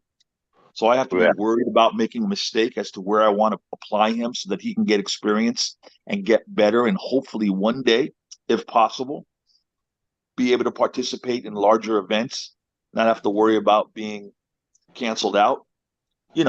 So I think that all those things need to be specifically explained. And if there was a central place on the internet to go and they have it all listed out, that would really help out a lot of people. Right. To me, it feels very much kind of like a secret club or something that most of the Europeans that are used to primarily like that, they don't have all the small competitions like we do. They are very organized and they know that they're going to put everything into that. That's why they've got a thick youth category. That's why they've got a thick women's category in every single weight class. That's the reason why. But they're all very custom and trained into that system. And I feel like we're very disconnected from that. Or do they have a website or something like that? And is that the only way? Do you have to go read pages on what they're about and how you have to be a part of it or comply? I do not know. So for me, it's really hard with all the stuff that's been talked about, contracts and the banning and all this stuff. It's hard for me to see it for what it is in front of me. It's hard for me to see it that way because what's in front of us, all of us here in the States, is chaos. And I'm not saying it's a bad thing. I'm saying because of good reasons, we are in a state of chaos when it comes to events. Every year, we're just getting piles of more promoters, more types of events. We have too much arm wrestling going on. There's a lot of arm wrestling happening, and it's a good problem to have, I think. So within that chaos, it's for any of us to start fighting each other or making big, media scenes about the situation as if we're trying to protect something. It for me is weird. I don't see with the growth that we're having with all these independent things happening in the States of taking that and controlling it and protecting that. For me, what's happening is scales are tipping because it's overflowing. And that's where I consider it a good problem. because it's not sustainable. We're growing to an exponential point, but I think that tipping point is going to lead us potentially the direction we want to go, which is more of a big, theoretical philosophy that I have and what I think is going to happen. I can say for sure that when it comes to tournaments, what I would personally love to see, the only tournaments I care to see in California is the California State Championship. I'm talking about double elimination tournament bracket. That's all we need. We just need one California State Championship tournament. What are tournaments for? They're for getting a large group of athletes together and whittling them down to whoever is the best through a bracketed format. And that's really all we need in the state. And then all we really need in the nation is one nationals, and then from there, we only need one world platform. And I'm speaking specifically of tournaments, and the beauty of our sport is we've got these two sides of it where, we need to get organized and have that more official tournament platform worldwide. But on the other side, we've got this cool vibing like UFC style thing that we're starting to see through super matches, things like what King of the Table started. We've been needing that. Like, that's what we need. So for me, it's hard when I see a lot of small tournaments pop up everywhere. And things kind of getting congested in that way, because then those things do take away from that state championship, if that's happening from state to state. So anything that you don't like, everyone's competing with each other. Like that seems to be what's happening, and that's why contracts feel like a problem to certain people, bands feel like a problem to certain. It's just this big clogging up. I see contracts and then these fights between organizations and stuff like that as a good thing as well. It tells me, oh, we've got contracts in arm wrestling now. Somebody's offering a contract to an athlete that is enticing enough to that athlete to sign a contract that they won't pull somewhere else. Awesome.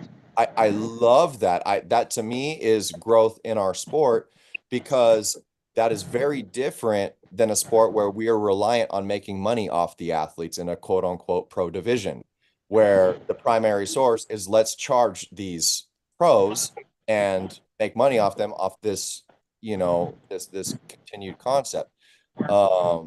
That's just where I kind of see the future. I'm not hating on promotions that run things that way, because I keep, I'll sign up for them because it's arm wrestling. I'll pay the money. Yeah. I'll pay for 2 or 3 classes. I'll do it. It's arm wrestling, and in some shape or form, it builds the sport. I'm not trying to say anybody is doing things wrong or right, but I am saying that we are overflowing, and it is going to tip a certain direction. But my impression of what the sport should be when that happens could be different than a lot of other people's. But in terms of bringing new people and growing the sport, all these new promoters and stuff out there that are trying to like either make a name for themselves or just strictly help the sport, do something original, do some super match events or something like that doesn't conflict with these more official league style tournament events. Those don't need to compete with each other. We need to consolidate them. I hope, we were talking about the youth arm wrestling, the women's arm wrestling. What Dan Wardlaw is doing with the Masters is unreal. I just competed in my first Masters through what he was doing, and there was payouts all the way down to 3rd place. It was amazing stuff. So I'd love to see all of those things exist in just our state championship. Can you imagine the size of the classes? Like that's where a youth class, Todd, is going to make sense. Yes. Is if we are putting all of our energy in terms of an official tournament into that one damn event, Yeah. And as terms of what you were saying about just congestion wise, with how many tournaments that either keep popping up or, because we have the ones that we go to that we know are going on each year. We know North versus South is going on, but that's more individual effort, call outs, people pulling people that they don't normally pull. just do. But as far as in the congestion wise, like, it's making people more selective on which tournaments they go to, because like for someone like me who works all the time, it's hard to take a weekend off to go 3.5 hours down south to do this one, and then 2 weeks later drive another 3.5 hours to go compete in one up north, or 7 hours to go to Vegas, or so it makes people a little more selective, and that's why we're having fewer numbers in those categories. Honestly, I'd say since I started, I have seen the supers category get a little larger as far as in the amateurs category. But I remember some of the first tournaments I went to, there was 30, 40 competitors in the 165 class. And now I'm going to tournaments to where the super match or the super heavyweights are taking longer to go through than the 165ers. Because like I said, not everyone's going to want to put in that time and effort to go all the way down out of their way when they just went to one, the past weekend. And they're like, oh, well, now I got to drive again and go to this one. I mean, for the love of the sport, I mean, I try to go to as many of them as I can. I had planned for this weekend. Primarily, my goal was to make Armfest on Lake Gregory, but I ended up just deciding to take the whole weekend off and figured, hey, if we could catch Big Bear, stay the night, then go to Lake Gregory, that'd be awesome. But my original intent was just go to Armfest. Right. Because I had already planned for that. So Big Bear was kind of just added, all right, well, since we'll be down there, we might as well just make a weekend out of it. Good for you, man. Yeah, that's cool. Yeah, and for most of us on here, man, we love arm wrestling. So it's like I'm out of my mind, dude, because I'm it's expensive. It's expensive to do a lot of these things, and we're traveling a lot of places this year, booked through next year to do it, just because I'm out of my freaking mind and I love arm wrestling, and yeah. I think Malia's getting back into it. But in terms of like, yes, you're 100% correct, Travis, that there is a good majority of the community that doesn't compete in a lot of events that they probably should, like your state championship or your nationals or whatever, because it is expensive, and they might decide to go to one thing or the other. But Ed Bedrosian mentioned in the chat, can we talk about Unity? Now, I don't know if there was there's usually a delay on, when I receive the chats versus real time. But kind of what we're talking about right now is really the angle where I want to dig into Unity in a sense. So when I say Unity for the topic of the show, I don't really mean, hey, let's all get on the show and hold hands and let's unite and be of the same mindset.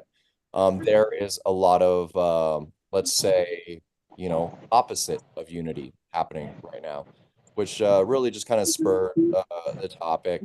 And I don't want to like feed propaganda or negativity or anything like that, because all of what I'm hearing out there of all these disconnections and fighting between organizations, and you had this rep at this deal, or you won't let this guy pull here because he's got a like all this stuff, I see in a broader scope as being a good thing, and eventually will unite us, because it's not sustainable.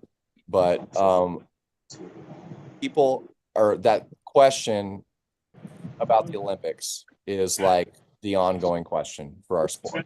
I hear it talked about a lot. Why is arm wrestling not in the Olympics? And this next one is going to be in LA, from what I understand. So if there was going to be one where it would happen, you would think it would be this one. Now, I'm not a part of the Olympic committee, and pretty much none of us talking about this shit are. So it's hard to speak on that. But in terms of a lot of the good comments or what guesses in terms of why we're not in the Olympics is usually PEDs.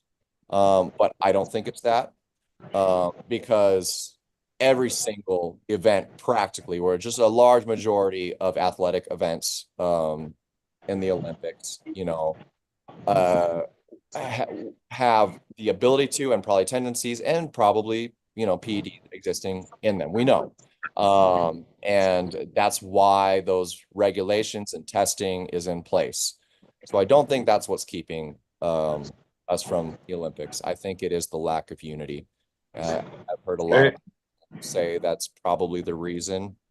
If we don't have one world organization, or at least the ones that are there are fighting, and if the stronger world organization is completely disconnected from North America for the most part, and then within our own country, like arm wrestling is almost disconnected down to the state level. It's hard, from a big official organization like that to look at our sport and say that it's something that makes sense, that has any kind of structure or professionalism to it. Yeah. Well, and I think, like Todd was saying earlier with his son, as far as in unity, we need to be backing each other more as a community, not just pressing 4 tournaments, but like how we push for the 145 class. If we were to push for a juniors class, then it would be, we would have to figure age categories. Because I know, in my teen years, I was a big kid. So it's hard to break it down in a junior level, size-wise, weight classes there as well. But just backings as if we did have a solid California State qualifier, then the top 3 of that tournament should be backed by the community with sponsoring or something like that to be able to go to a nationals tournament. Because you see the videos, Nevada State Championships, Colorado State Championships, all these states that have a dedicated state championship, we need to come together, and if there's a nationals, back those people that were the top of our state championships to get that representation. Right. Because it can't just, Colorado's there, Nevada's there, Idaho's there, while California has north to south probably more participants than any other state, but none are represented because no one wants to come together. It's all being based on individual effort. I know we pushed to get sponsoring for Caleb and Grace to go compete out of state, out of country, and that was good as far as in coming together as a community to back our athletes, right, to go compete on a higher level. Definitely. Yeah. I'd say without a doubt, Josh and I have talked about it a lot. We're very much of the same mindset with things. So I wish he was definitely here to add his 2 cents. But one thing I know that we do agree on is that for that sense of unity, and to build an organization that is united worldwide, it has to start locally. And so yeah, it does. So that, like that, I agree. The 145 class was extremely important to that, bringing our halves of the state together at North versus South is great. And that's a super match event. It doesn't take away from the CAL. Now we just need to the California State Championship. Now we just need to start, really pushing our state in terms of tournaments to go to that California State Championship. That should be our most important tournament every year. And North versus South, that's where we should get together and celebrate this state and make new things happen and stuff like that. So if we start locally, and organize state by state, then a structure starts to build where it makes sense for it to turn into more of a national situation. If we have a united country, then we have a more sensible situation to unite with the rest of the world as well. I mean, if we've got a million different things happening in every state of this country, how hard and impossible and weird is that? So what I say to a lot of these other states is, do this, get yourselves organized. If you are already, talk to other states that are, like, talk to us. Let's start doing some more state versus state things. Let's talk. Let's see how we can start working our way towards uniting as a country. Currently, California has the CAL. We've got a committee that was started by Caleb Armbender at first to really get a ranking system going in California, which was huge. It was huge. And Caleb doesn't get enough credit for that. And he ran that thing primarily by himself from the start. I believe 4 years ago is when that started. A committee has grown where now the CAL represents more regarding state issues with arm wrestling and how we can grow the sport and unite us. So we've got the united ranking system, and we're starting to introduce new classes, and it's a huge state. Our state is huge, and so I think this is a really, really great thing. So whatever's going on out there in the world or overseas, stuff like that, and with contracts and big organizations fighting and stuff, I hope they work it out. But right now, where I am focused, where I feel like I could actually help and make an impact, is what's in front of us right here in this state of California.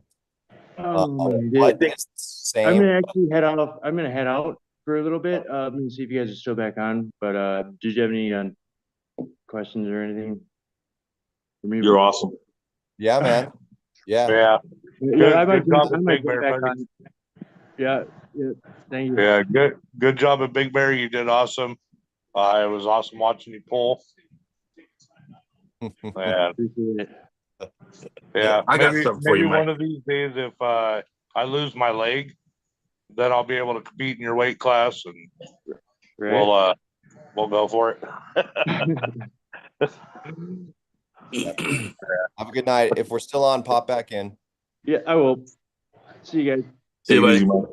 So So the Kane, last thing I just want to mention one more thing is, in every organized sport that we know of that's ingrained into this country, contracts is a commonality. Say that right from the get-go, and I hate to say it, I'm not like a big money guy in terms of like, needing or relying on getting money through this community, but I am a believer that getting money flowing through a sport grows it exponentially.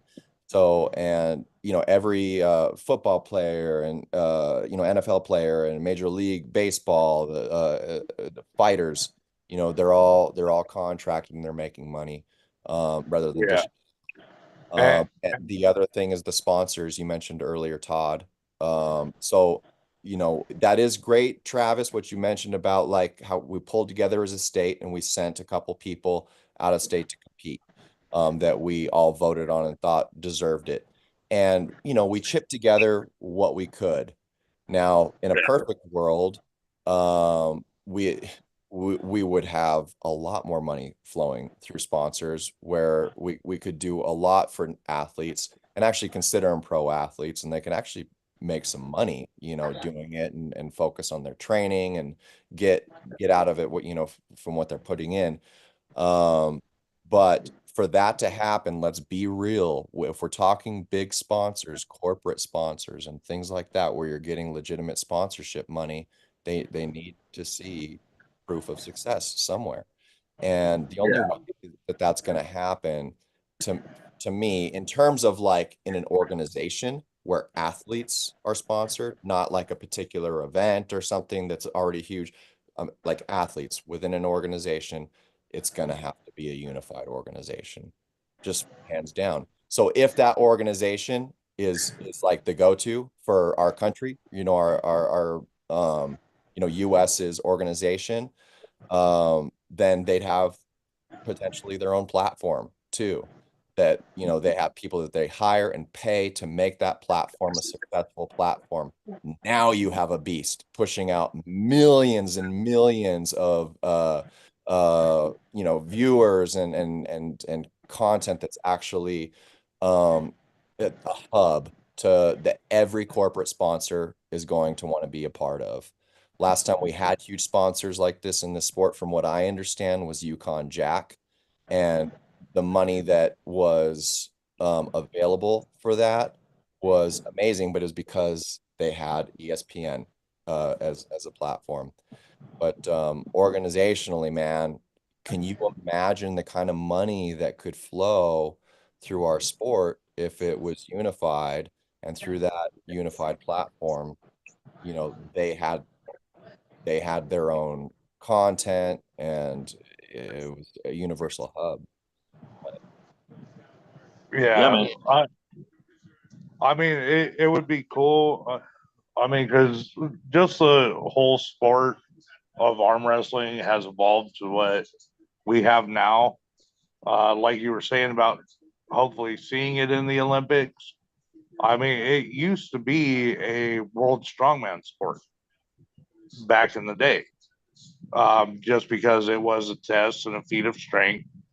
And the athletes that do the sport, besides, myself, personally, a lot of people train, their heart out.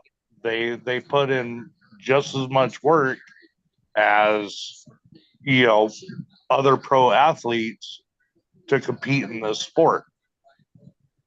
And it's some of that effort that gets overlooked just because it's not being recognized on a larger scale, as you're saying, with no, sponsorship backing, no anything like that. Everybody just hears it and thinks, oh, well, they must just be hanging out in a bar pulling random people, or, stuff like that. Not, these people are training every day to become the pinnacle of their sport. Right. Yeah, I have a question to all other like small promoters, and podcasters and stuff like that. So if you're fighting against that unity, or I don't know, what in a perfect world are you wanting? That is my question. Because with a lot of the small promotions that we're trying to protect from things getting bigger or more unified, it, it, financially, or just in terms of growth, the numbers that can be pulled off in terms of athletes being involved. Most of these small promotions that are fighting with each other, they all say the same thing and know the same thing, that if they're lucky, if they have a good turnout, they'll make their money back, and if they turn a profit, a lot of people don't know this. I've heard a lot of people trash talk like small promoters and actually accusing them of being like money hungry or something, which is hilarious to me, because they don't understand that if they're lucky, they'll make their money back, and if they do better than that, if they make a profit, like I'm telling you, man, if you factor in the time they took to promote that throughout the several weeks or months before that event, and then the days that went around the one day of the event of actual work, they might make $1 an hour, throughout that entire time. It's so like I don't know, like to me, if we really care about the sport, instead of fighting with each other for athlete turnout or financial turnout, like if this keeps happening in the format that it is, If your event is isolated 3 months from any other event, if things keep happening the same thing, like there's still a ceiling to that, you know.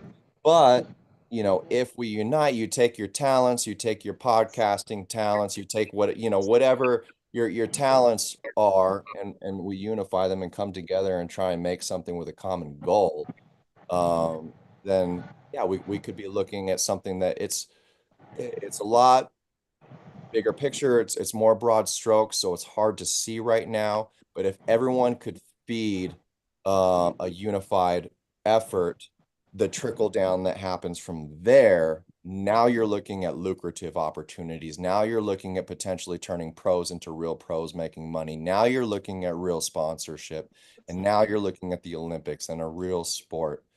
I'm sorry if I'm getting a little ranty or whatever, but no, not at all. man. I mean, Look, let me these ask are you a all question. good points. Let me ask you a question. Has this ever been done before? Sometimes you don't have to recreate the wheel. right. Canada's got a nice organization. They do. They're North America. Yep. Freaking copy them. Yeah. And then make tweaks that are relative to our culture here. Right. You take the structure, outline everything, have a panel, look at it. What do we like? What do we don't like? What things can we take out and add our own thoughts that aren't going to be detrimental to the success? Because if it works over there, they're obviously doing something right. We're not going to agree with everything. We can't act as if this is like a utopia and everybody's going to be on the same page at every turn and corner and point. It's not. But if we can get the core, the foundation of what they're doing, because I don't know, but of what they're doing, outline it and sit down and analyze it and have the best minds come together and look at it and then subtract and add and then break things out into categories. How do we develop our youth? Oh, shoot. If you can provide 3 to 4 good youth in your club, we can start a youth league. What youth leagues will do is it will promote parents and siblings to support their brother or sister. And so now you got those people involved, even if they're not really arm wrestling. And then what do we do with our with our amateurs ready to go pro and our pros and the tournaments and super matches? We copy Canada as a North American outline. So now we're attacking it from different sides where we have a structured organization in the state. You have youth that makes it fun, and you develop them down there to graduate when they get older, just like what Little League does. And that feeds into the high schools and the colleges and the minor leagues and the pros. And every other sport does the same thing. And then you have your national tournament. Yeah. With something that's already been established. Right. Well, Todd, doing an amazing job with that. Really good points, Todd. They are. I think what that's going to take on our part, though, is to establish an actual like committee, like a board committee that takes care, that's going to outline it for everyone else, because everybody, since this is an individual effort sport, when it comes to person to person, everybody's going to have their own opinion. Oh, well, I think that, it should be a don't move, go on a call. And then the next ref just says, go. It's got to be uniform across the board. So we're going to have to first establish a committee that's going to be overseeing the whole thing, that says, if you have any questions as an individual in the sport, you ask one of the committee members, and they're going to outline those laws. They're going to outline, what's going to be done, how it's going to be done. And that's where that structure is going to come into play. Because if we don't form that initial structure, people are just going to go on their, standard way and be like, well, I like doing it this way. I like doing it that way. I like this way. I don't like going straight to the strap. I'd rather try ref script first and see if I could slip my opponent, or, but if we have an outlying thing that says, if both, like they've said in tournaments, if both pullers agree to a strap right off the bat, then they should be put directly in the strap. Yeah, see, so But those are the minute details in competition or rules, right? So, like, I'll use baseball, right? So, Little League, yeah, all the way till like 12 years old, you're pitching from 48 feet. But in yeah, pony ball, at that age, you're at 54 feet. But in travel ball, at that age, you're already at 60 feet. Those yeah, are small differences. It doesn't matter because they're in the developmental stage. But you're right. But first, the committee has to be developed, and then all those things can be put on paper, and then we put the pieces of the puzzle together to make it right. And that's why I'm saying, let's start to see what the structure of what they're doing in Canada is. Let's see what the size of their committee is. It doesn't have to be exactly the same. Then we figure out yeah. who's part of that committee, and then you take the pieces of the puzzle, throw it on a table, and let's get to work. It's going to take a long time. Exactly. Yeah, Well, and Exactly. for sure. Because we don't need to have, one representative from each team on the committee. No, If of we course get not. those that are, No. if we get those that are dedicated time, heart and soul, like Kane's been doing an awesome job. Kane, I don't know if many people or how many people tell you what you've been doing, the podcast, the live stream we're doing now, and just your connection with people, trying to get the word out there about the sport and everything. You're doing an awesome job, dude. Yes. And we all appreciate it. Me as a newcomer to the sport, I mean, I hold you in a very high regard. You've been nothing but hospitable, and anybody who ever has a question, you're more than welcome to guide them along a path, and it's much appreciated across the board, whether people tell you or not. You're awesome. And I'm saying, if we could get a collective of people like Kane, like Josh, that is starting to run these tournaments in place of Bill, even though short notice, which that last one was, and I can understand that. But just those who would want to and are able to dedicate that time should be on the board. Right. To Absolutely, be able I agree, Travis. to come together as one and maybe hold something like this once a month, maybe not once a week, but once a month, have a publicized board meeting over live so people could watch in and see what's being discussed and where things are headed and what direction it might go in. See, that's what I want this platform to be. Now, we're getting down to the nitty gritty here now, guys, that I really appreciate what you guys are saying, because you're breaking down logistics. Now we're getting somewhere. Like, yes, let's strip this down, bare bones, like we're building a house. What are we like actually talking about? So I really appreciate the kind words. The committee in California, I believe all embraces. There's so many people in this state that contribute so much. And in terms of like the committee, and we talk about Josh, there's so many things that he does that I cannot do, and what I really appreciate about, like, with Christian and Caleb and everybody that's been coming together to do things within the sport. Todd, you've been amazing. The team efforts. What I'm really liking is it does feel like a team, in the sense that everyone has a different skill set that they're kind of bringing to the table, and it really does contribute to an ultimate purpose. So I think that's important from state to state. And if we are to replicate what Canada is doing out there, yeah, I agree, Travis. We do need a committee, and we've got a lot of states, so it's not like we can have one representative per state. But let's just get real. In terms of thickness of arm wrestling, what would you guys say? We've got maybe like 10 states that are very like thick and prominent in representing. They are, and what I'm saying is we could have one representative from each state, Yeah, that wouldn't be a problem. can. But I'm talking about a committee in California Right. just for itself, so we could establish here and then possibly branch out what we're doing to the other states, so it could become unified as a whole. So say if you're on the committee here and then you go into a meeting, say if somebody else on the committee can't attend it, you could go on and discuss with whoever's leading the Colorado one or whoever's leading Nevada or one of those states and be like, this is what we're trying to establish here.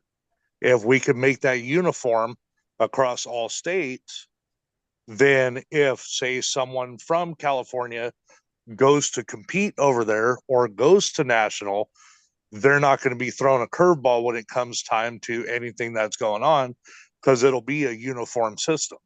Yeah. That's exactly right. So no professional football player is going to be, hey, you're a wide receiver, and they're going to show up game day and not know what the hell they're doing. Right. So they know their exactly role. right. So if you establish it in California and you make the model, it starts with the foundation, right? You know, Kane, if you don't have a good foundation, you're not going to have a good house. So forget about what the top room is going to look like. Let's get the foundation. We talk to people. And that's what's cool about the arm wrestling community. Nobody's out of reach. You can contact anybody, right? So that's really cool. Let's talk to the guys in Canada. Can we see your bylaws? Can we see the rules of engagement? Can we see how it's structured? Can we take a look at it? Can we get a copy of that paperwork? Can we analyze it? Once you get all that done, then all the details and you build until the house is built, and then you execute. Then once it's executed and we work the kinks out, now we can shop that idea to the different states. You start out with the more popular ones that have a good arm wrestling foundation, and you get it across the country. It's I would see a 5-year plan, right? And as that's taking place, now we talk to the WAF organization. Hey, how does this look like to you guys? Because we don't want to just unify us over here. We want to make sure we're lockstep so it connects. Right. That happens, Olympics come knocking. We don't look for the Olympics, they come knocking. Because I'll tell you what's going to happen from that kind of organized effort. Now you're going to see gyms that are specialized in just arm wrestling and power lifters, right? So now you look like Kazakhstan. Now you look like Georgia, where they got gyms and their whole teams in there, man. And because they're sponsored. Yep. Now the sponsors are going to come. Now you have an actual, tangible, visible example of what it looks like when teams come together and they have a common goal, and that is to be the best in the world. See, so now those guys over there are connected with us. We're organized. We're serious. Because, look, our culture is very different. Okay, those guys per capita are much more serious than we are. And it's not that we're not men or we're not serious, but those guys, they tick a little different. Okay, they don't find the things funny that we find funny. They just don't. And they're very manly men, and they're serious about what they're doing. So we don't have to change, right? But when we take care of this type of business, they see we're doing that. Watch. Then the IFA situation with WAF, then that stuff will start tuning down, and then everybody will be like, okay. But it's going to start with us being serious about organizing this sport and really breaking it down to the bare bones. And the people that would be on the commission or the top ranked guys that are making the decisions as they analyze stuff will have people that they can delegate under them to get some more footwork done. Hey, you got this gift of administration. I don't. Can you do this paperwork for me? Can you get it settled out? Can you get us the bylaws in a booklet? You know what I'm saying? So it's not like the commission has to do everything. You just delegate to other skillful individuals that have the vision like you. That's exactly. Because then now, like you said about delegating, you'll have committees across the board that, and this brings in what your topic of this live stream about unity. If you establish the grounds of something like that and bring everybody under one individual umbrella, then this sport as a whole, and just, not only in the state, but the country will be unified as a whole. So Correct. we could represent as a whole. I mean, we're a lot larger than some of these other countries. We're not Georgia, we're not, Pakistan, we're not any of those. We're the US, united across 50 states or however many states we could get into, this joint committee, and then we unify. Yeah, and let's just like be you real. wanted in the thing. Geographically and size-wise, our country is, our states, our individual states are similar to the size of a lot of these countries and everything like that. Absolutely. So it's a shame that we are not unified. I'd like to see a lot. So instead of the major organizations for your tournament, your more organized organizations, instead of us kind of like leaving them to their devices to fight with each other and stuff like that, I definitely would rather see them, at least our US ones, a part of a committee and get other important people within the country's community to start talking things out and find a common goal. Exactly. Let's just be real. So I feel like part of the hard adjustment for most of us in the States to that concept of unity is we're America, man. We're about freedom. We're the punk rockers of the world. We want capitalism. We want to, do our own thing and be owners of our own promotion and this and that. And to me, the answer to that is great.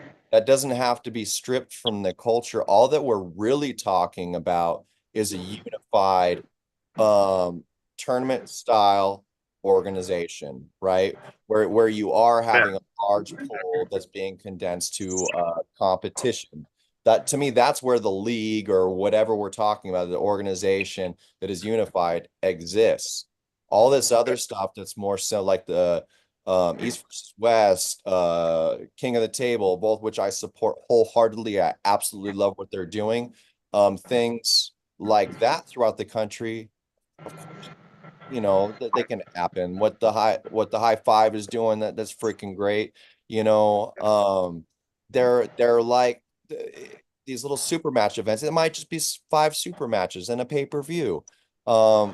That's great. They're little things that could keep us going, give us that sense of independence and having fun. You got North versus South. To me, which is where you bring the new audience in, bring the new arm wrestlers in. It's the entertaining stuff.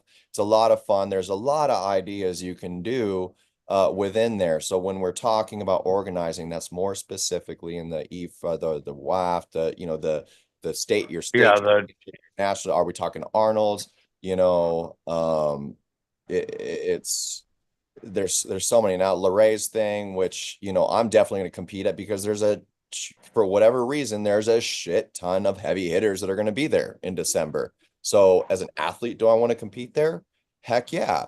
But now we're looking at potentially another national type event that is drawing a lot more people from state to state to one event.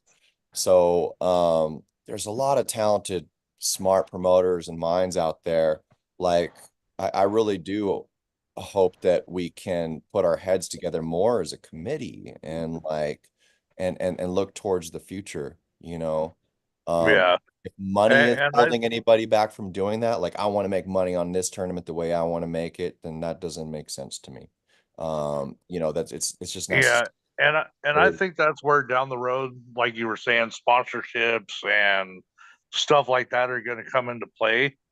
But in order to pull those, like you said, if you want to try to get contracts or sponsorships, big stuff. What like Todd said, once you have that foundation and we have a committee set in place and you have this and there's more structure, that's when big companies, sponsorships and everything will start to take it more seriously as a whole and go, oh, they got their shit together. Let's see try to what get we a can do. loan from a bank without a business plan. Yeah. Definitely. So it's like, let's see what we Can't can do to help push this along. Give it that little extra nudge. Yeah. Why are we all like duking it out? If we're going to nationals,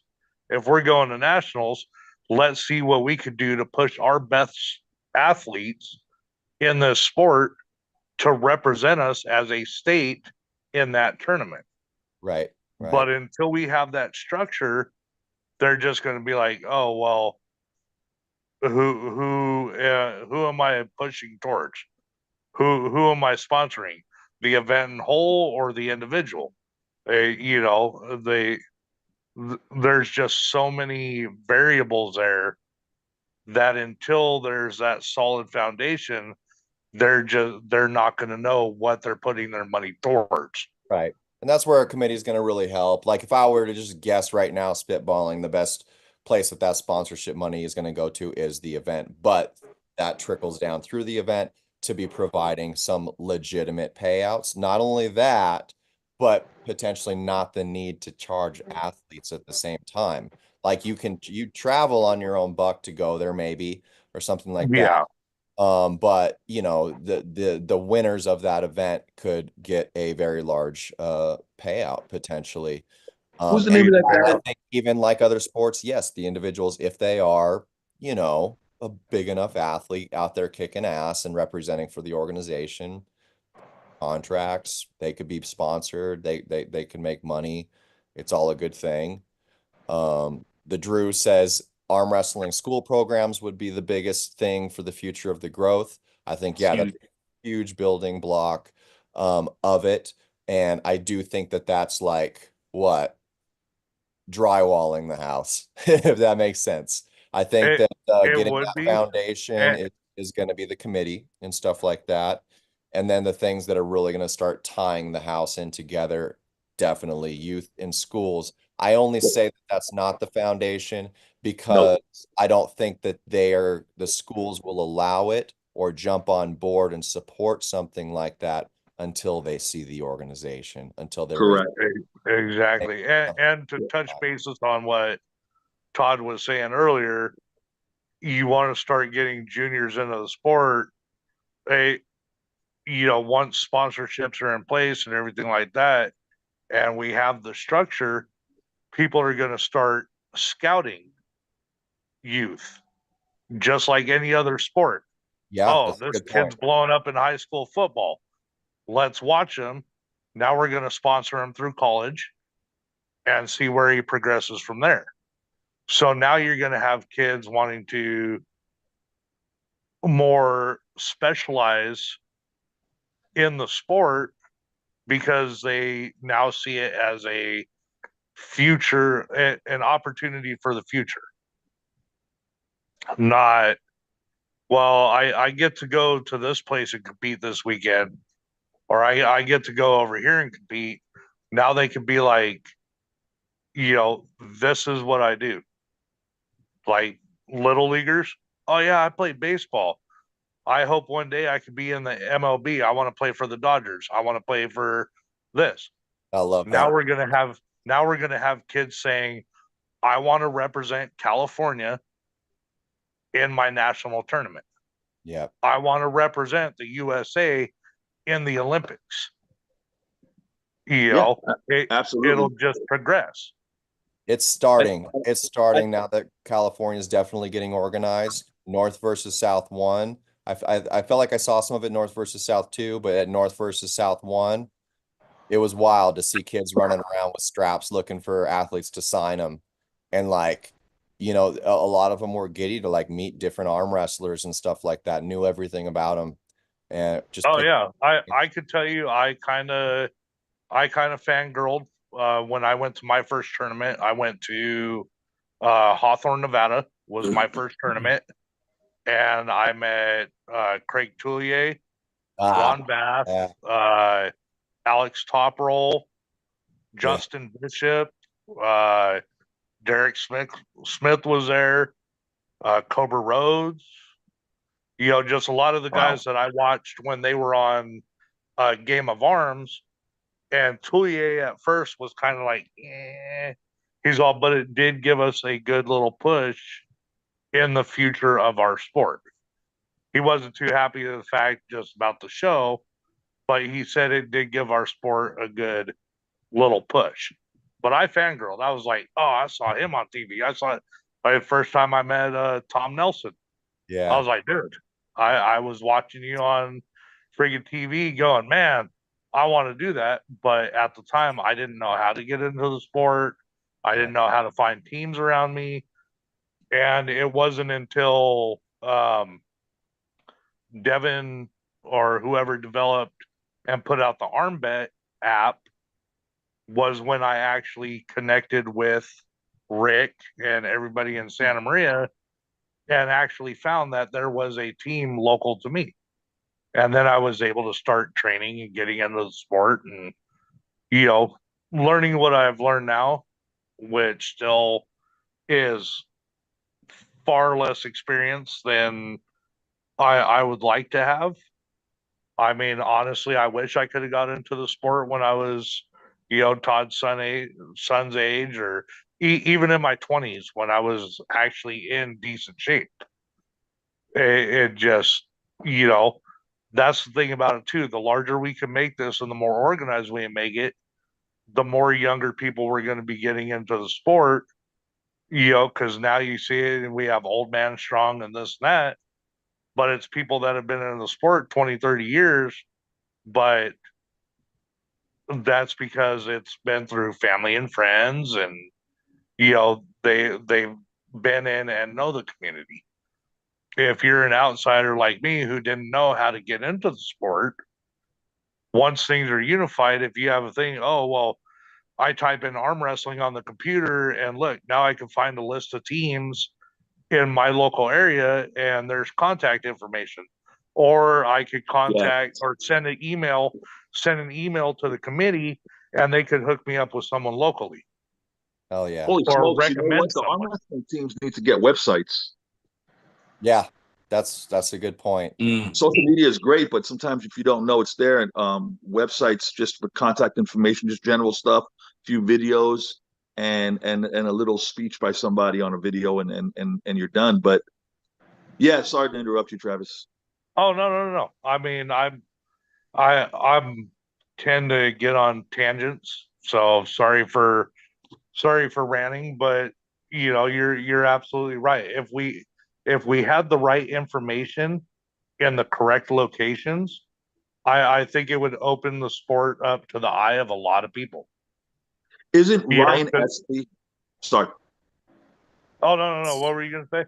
Isn't Ryan Espy part of the commission in Canada? As far as I know, he is, but I believe it's a extensive committee.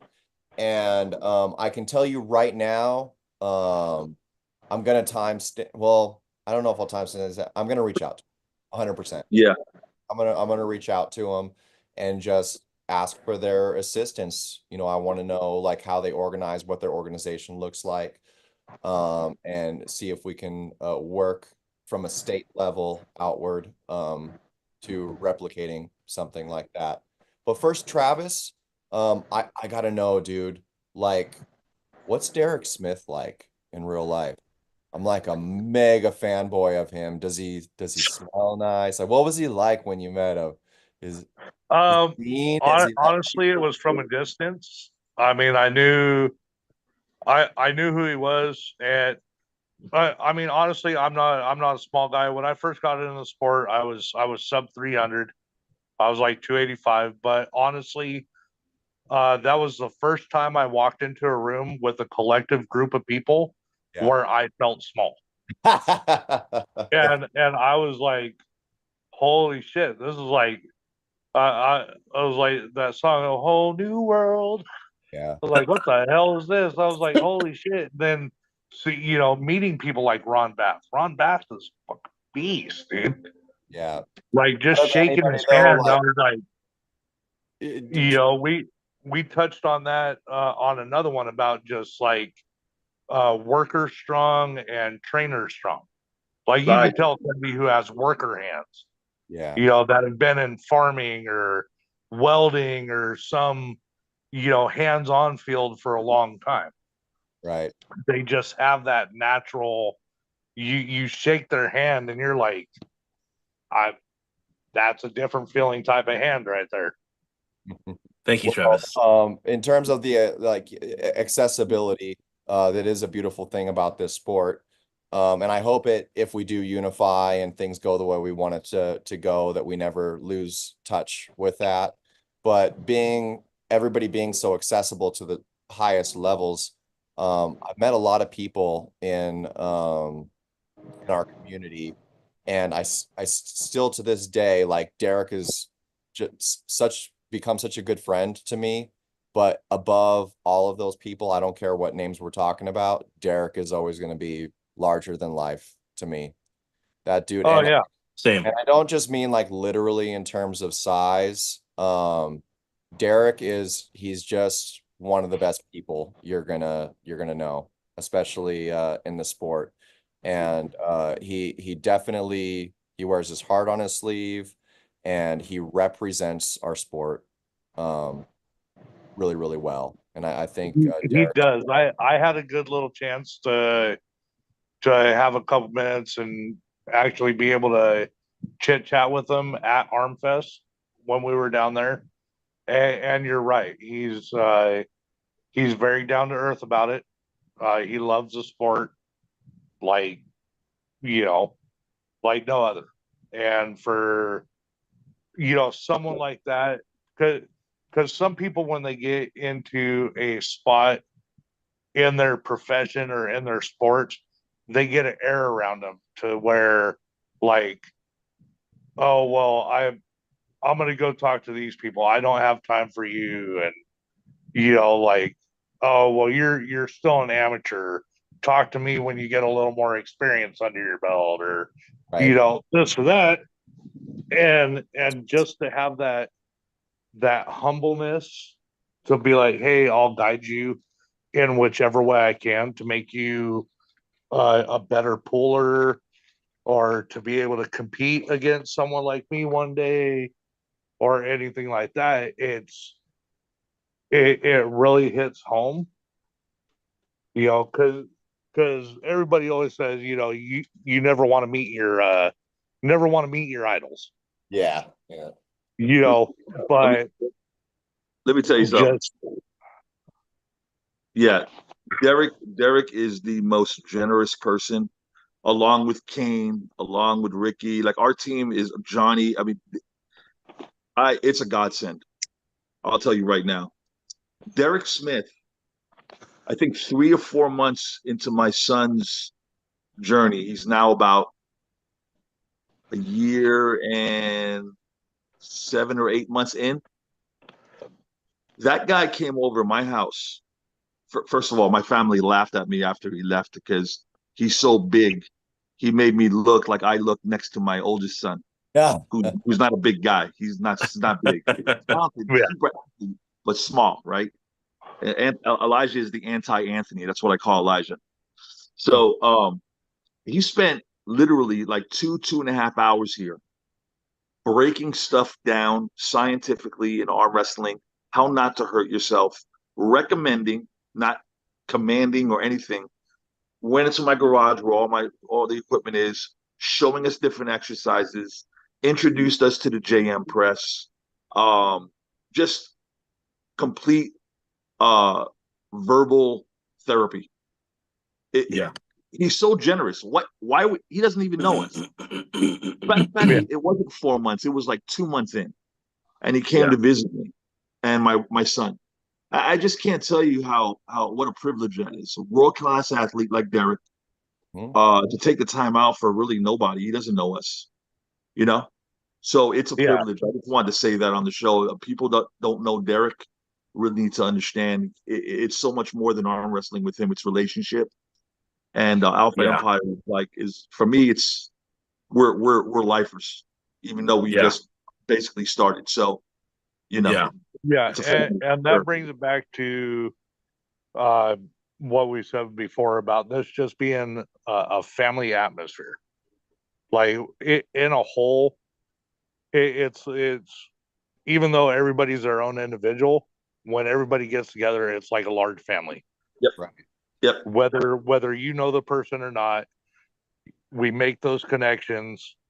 We open ourselves up, like I was saying earlier. If you guys made the time to come up here, I would cook for you. I would try to do what I could to welcome everybody the best that I could. Yeah, it's awesome. Well, we know what we're doing tomorrow. I will second that, man. When you guys were talking about Travis, when you were talking about who you were kind of fanboying over your first time, for me it was Derek. You know, like I didn't know, like the same as a lot of other people. I stumbled across Pulling John. What up, E-Dog? Hey. I'm gonna be leaving within the next 5 minutes because it's time to torture him. Nice. There you go. But yeah, so I stumbled across Pulling John, and I tried to find a place to arm wrestle. I didn't even know that was a thing. And then I started looking, and I couldn't find anything, so I gave up. And a few months later, I randomly saw a video of Travis Bajent pulling Tom Nelson in some backyard in Southern California. Yeah. And in the background of that video, I don't know whose house it was still. In the background of that video was Big John, John Hoffman. I used to work with John for a really short period of time at one of the bars in Orange. So I reached out to him and I was like, "Hey man, how do you know these guys? Can I be down?" And he was like, "Yeah, the next time, we have a practice, I'll invite you over," which never happened. Not that he has a problem with me or anything. It's just he probably forgot. And so I was stuck again. Fast forward another few months, and I caught an interview with Devin talking about how to find your local team. So was that like Arm Fighter, right? Armbet. Armbet. So I looked it up. I found that Alpha Empire was my local team. I found you guys. I found us on Facebook. I messaged, and I'm talking to someone the whole time, and I'm getting hit with a bunch of questions. How long have you been pulling? What do you know about arm wrestling? How interested are you? What's up, Josh? Josh. And at the very end of it, I was invited to practice. I was given the address, and then I said, "Hey, like we've been talking this whole time. I don't know who this is. My name is Johnny, obviously." And he was like, "Oh, my name is Derek." And I responded with ... Derek Smith, and he's like, "Yeah, that's me." And I go, "Holy crap," And so, speaking to his generosity, my very first practice, I walk up and Derek spent like 45 minutes with me, going over how not to hurt myself and where he's been with it and his whole story about it. And then I got to watch Oleg and Mika pull in the super match. And so my first experience was fanboying over Derek, and then Oleg and Mika, and I couldn't believe what I was watching. Yeah, that's crazy. I thought Oleg was there too. He was. Oh, yeah. Nice. I was like, I actually think he won the overalls. Who was wearing overalls? Oleg. Okay. I think he won overalls. I don't know if it was right or left-handed, but yeah, at the Hawthorne tournament, we went for both days because pros were pulling the second day, so we were there to represent and back Rick, right. Rick Gray, and yeah. The first night was amateurs, so that's when primarily all of us pulled, and then we stayed the next day to support Rick, and I freaking love that guy. Oh, Rick's awesome, dude. Yeah. Before I met Rick, I in my mind, Rick was my rival before I ever met him, because once after I attended the first Alpha Empire practice, probably like you, Todd, right? Like I was a lifer. I was like, this is my team, ride or die. It's like open season on everybody else. And I watched the old video of Ronnie Vega versus Rick at a park somewhere. and Rick beat Ronnie. And I was like, no, you're not going to do that to my teammate, dude. One day I want to pull you. I mean, that's not really possible now, right? He's like way too strong for me. but yeah, funny story about Rick. I love that guy. He was the only North guy that was like rooting for me during my match. Yeah. He's just such a good dude. Yeah, yeah. that was pretty Yeah. cool. He's like, I don't care. Go South. Yeah. I love Yeah, that. yeah. That was fun. That was fun. Let's welcome Hey, guys. Benjimac into Benjimac, into the legend. conversation. And let's welcome my fellow co-host, Mr. Nowhere to Run Arm Wrestling, Josh Edwards, who just clicked his camera back off. Hop back in here, Josh. Epic stash, Benji. There he is. Hey, I love you guys. Dude. I got to take off. I got to train this dummy. Yeah. All right, Doug. Thank Hey, you it was so much. Good excellent talking stuff with you. tonight. I really appreciate your contributions, bro. No, absolutely, man. You guys have a great evening. All Bye, right. Yeah, guys. you as well. All right, bye. Benji, Josh, how's it going? Good. Yeah. Recovering Good. from Right on, man. Bear I'm glad Lake. you could drop in. I feel like we need to catch up with the chat a little bit here. Sorry, chat. I know we kind of like get a little off track sometimes, but you know, it's not like one person on here just following a chat. So we kind of like get into stuff. But I know Javier had some interesting things to say back here. In I don't know terms how to of do it. our Unity conversation, he was saying we need to execute, or no, we need executive committee that oversees the overall management, strategic direction of the sport. They should govern rules, regulations, and technical aspects. Agreed. And absolutely. He also said that information needs to be clear, concise, and public for the community. Agreed as well. We have a lot of great selfless arm wrestlers that would make great community members. I agree with that as well. Yeah. Yeah, that's pretty much it. We got a few funny chats about thinking that our Unity conversation was going to be about certain individuals fighting it out on here, which you're probably not going to see often. That's not really what we do here.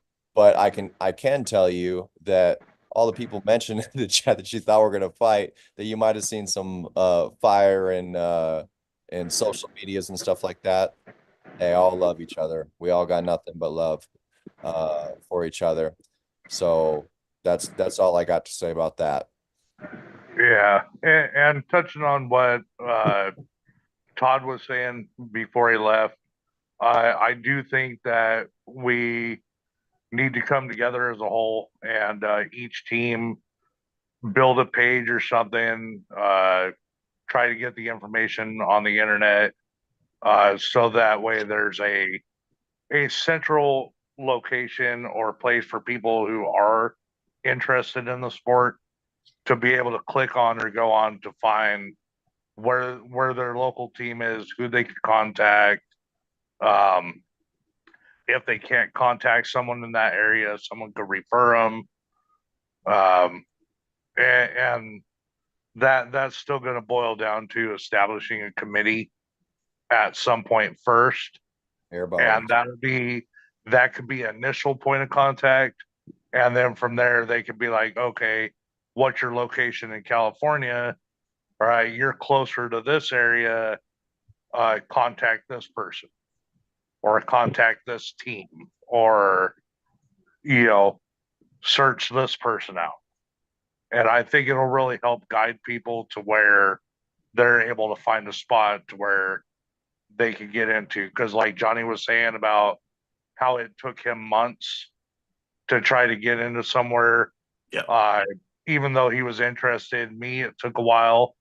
I've been interested in the sport since I was young, just never knew where to go, what to do, anything like that until I got on ArmBet. And then Rick messaged me saying, hey, I'm in Santa Maria. We have practice Sunday, 12 o'clock. Here's the address. Yep. Yeah. So I think if that information is readily available for people, it'll be easier for people to be drawn into the sport. Well, I think it is readily available. It's just not talked about enough because I was lost for months. But the second that Devin mentioned it, I jumped right on the computer, found it, and it was so easy to find a team. And it was so easy to get someone to respond to me. So it is there. It is available. It's just not talked about. So people don't really know where to go. Right. Well, So, the national committee would help a ton with that. Right. There would actually be a platform along with it, something that no matter where you are in the country, wherever you are in the state, you know, at least that's prevalent and you could reach out to them and they're going to send you, oh, Derek Smith, you're in Southern California, or, you know, oh, Nowhere to Run, you're in NorCal, or, you know, got a lot of teams. Sorry, I'm not trying to leave people out. So Josh and Benji, we had a lot of thick conversation. Were you guys able to watch any of that? I'd love to get you guys' thoughts on you know, just everything that's going on and in the world of arm wrestling. We got contracts, we got things happening with large organizations, bands, all that crap. And I'm definitely more interested in the positive elements of, you know, what evolves and moves things forward in the direction that we actually want. But what are you guys' thoughts? You're a big part of the community, Benji, and obviously Josh. What do you guys thought? You want to go first, Josh? I know Benji, he probably used to run hurdles in high school. I was a fat kid in high school. What do you mean? I know that if you've seen the movie Heat, 30 seconds, follow Benji. That's all.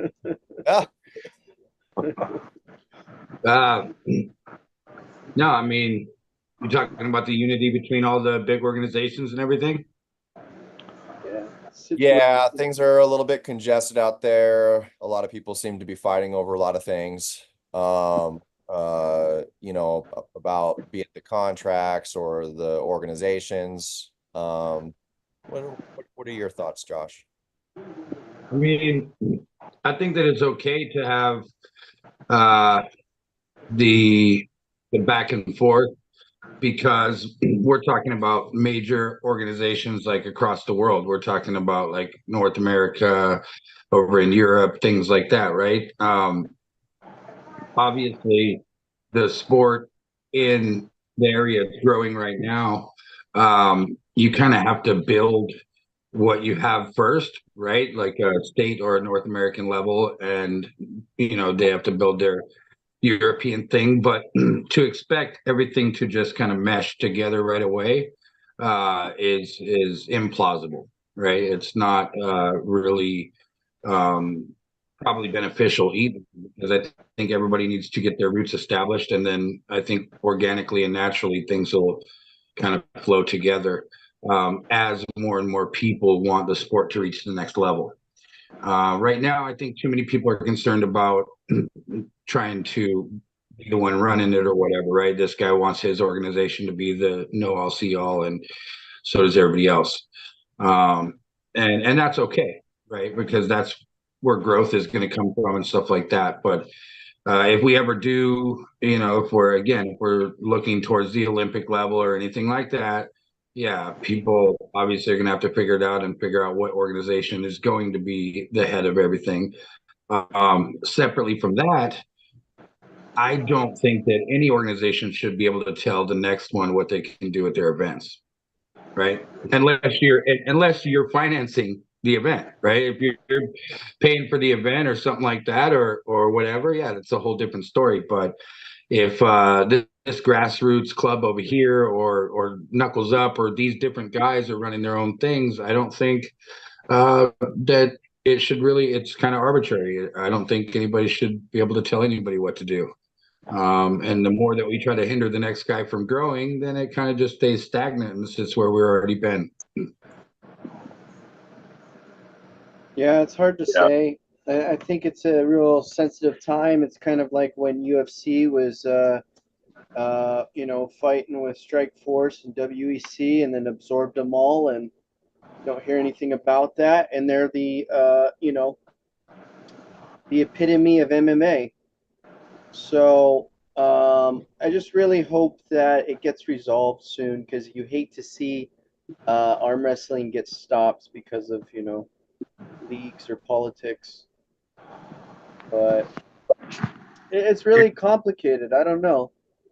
Well, one of the main things that we had brought up was looking at one of these other places, like Canada's structure, and then developing a committee for the state, dedicated number of people to come together as a committee to outline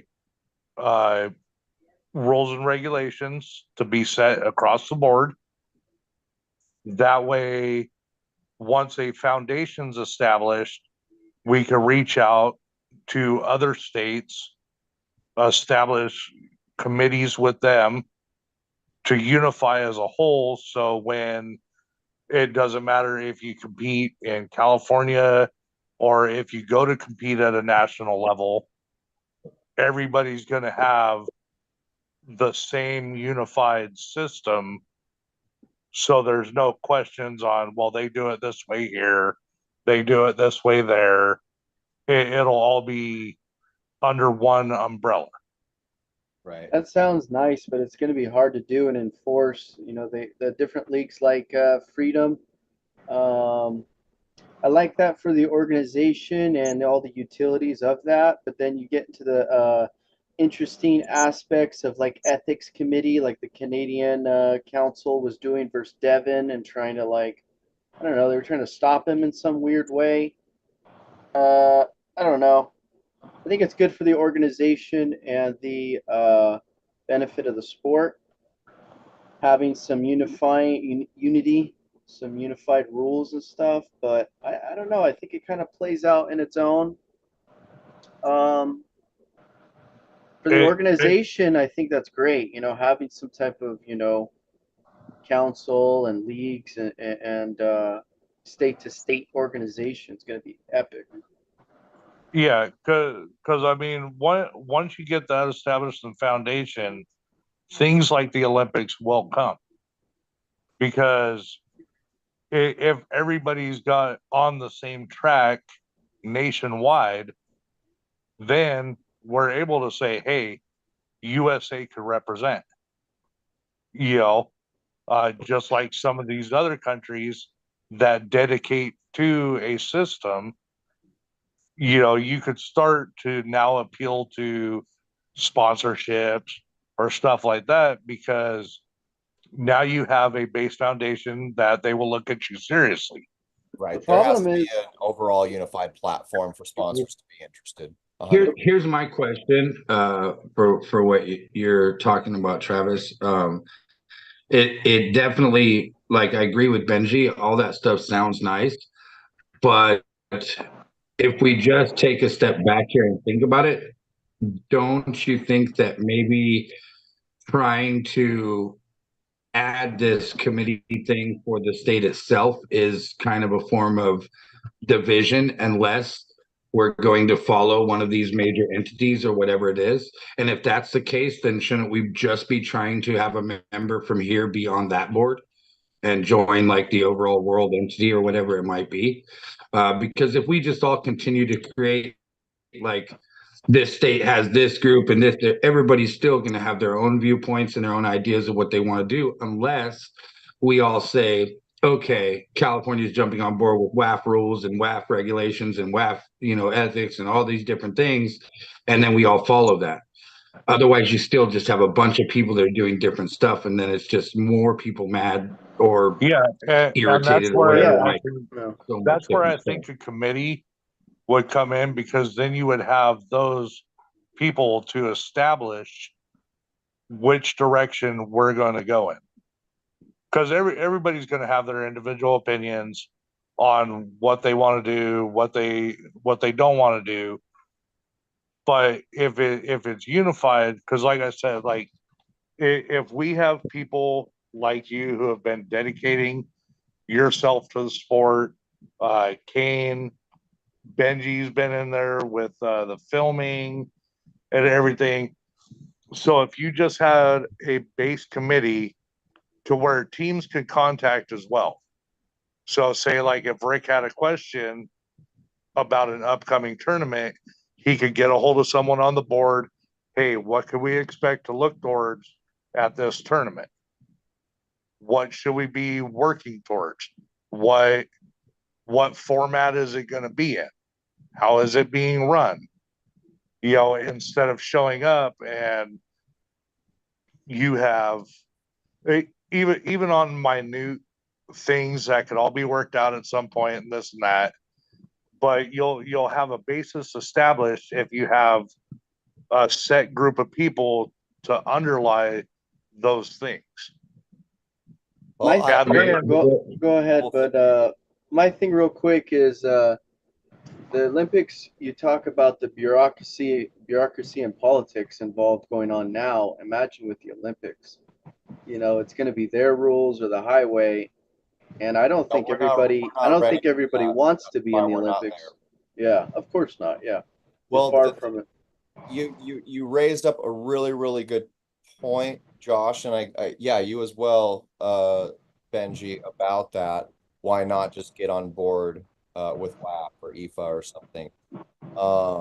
And to me, that's fine. Like, to me, there's a distinct difference between the tournament platform and, you know, your other events that are more specialty, like King of the Table and North versus South, the super match events that don't cater to, you know, a broad scope competition that requires bracketing and such like that. I think the one thing that what we're both talking about is the ultimate unification of that particular platform, of the professional bracketed tournament platform, be it WAF, IFA, or something different, so that there is just one state championship and there is just one national championship and world championship that everyone could attend, and that would actually have a youth class actually within the state, in the state championship. If that was the main tournament that we were all focused on in the state, then yeah, it would be a thick women's class, a thick masters class, a thick youth class. But I kind of agree with you, Travis, in that even if we were to decide to jump on board with, say, WAF, that a committee is not really a bad thing. I kind of look at it as a franchise. Say you own a Chevron franchise or something like that. You own a gas station and it's under Chevron or whatever. Yeah. Chevron does not get involved that much. You're basically complying with their basic structure and everything like that. But within that, the direct operators that are operating that Chevron gas station have their own, you know, mess of things, that logistics that they have to deal with that are specific and environmental to where they are. And I think it's the same with us. But the reality is, Travis, we do have that right now. We do have a committee in California. It's not 100% established. It's been evolving. Like I said earlier, the monumental thing that Caleb did was starting the CAL primarily for the rankings. Yeah. And we've been transparent about this before, as it should be. But kind of the backstory on that was Caleb started it on his own, and he like put it to the state community, like, come help, be it, let's build a committee, you know, for this. And a lot of people did get on board and became committee members, but a lot of them got busy. A lot of them, you know, were not contributing, or, you know, were just not interested or something like that. Christian ended up getting on board, I believe, at some point, and they primarily have been on top of the rankings end of the CAL. Josh and I came in as well, I think last year. But you know, we don't really touch the rankings much of a capacity, but do have a focus in the unification of the state and however, we can help in that respect. But do I think it could be bigger, more transparent, have a website, or some form of I mean, we do have the Facebook page. Should there maybe be something dedicated Room for outside of growth. that for people that aren't on Facebook? But I do think a committee is important. It's definitely a place where the community as a whole agrees, okay, these people are representing the state well, and everything would still kind of flow through the state, but a lot of hard decisions like that could potentially be made. What do you guys think? I think it's a great idea. Let's do it. Get it done. Yeah, it's just, I mean, I really like what you guys are saying about, like, so Josh, great point. Would us starting bare bones with our state and fully organizing here first, is that division in and of itself? I could see that. It's also hard for me in the broad scope of things to see another road out, in the state of things. Do we have a world organization that would make sense if we're talking not just our state? So sure, our state could successfully get on board with WAF or IFA, choose one of those things and stick to that within the state. But is it the sustainable way going forward with the way things are going?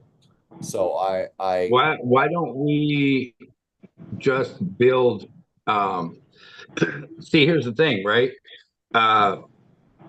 Bill, right? UAL has been established here in California for over 30 years, right? So when you think about something like that, why are we even going to chase something overseas? I mean, if we're really talking about the unifying or following like a set program, why don't we just all get behind Bill and get the UAL back to lead by top of the example heap like it was? Yeah, lead by example. Yeah. Because I mean, we all remember back in the day when UAL was the top of everything. That's where the best matches happened. That's where all the highest level athletes like the Devin and Oleg, all the, Eric Wiffel stuff back in the day, the best damn short sports show period, that was all Bill and Bill's, entities. So we already blessed with a world level promoter, a world level referee, a world level athlete, and an organization that stood the test of time and been around for ever.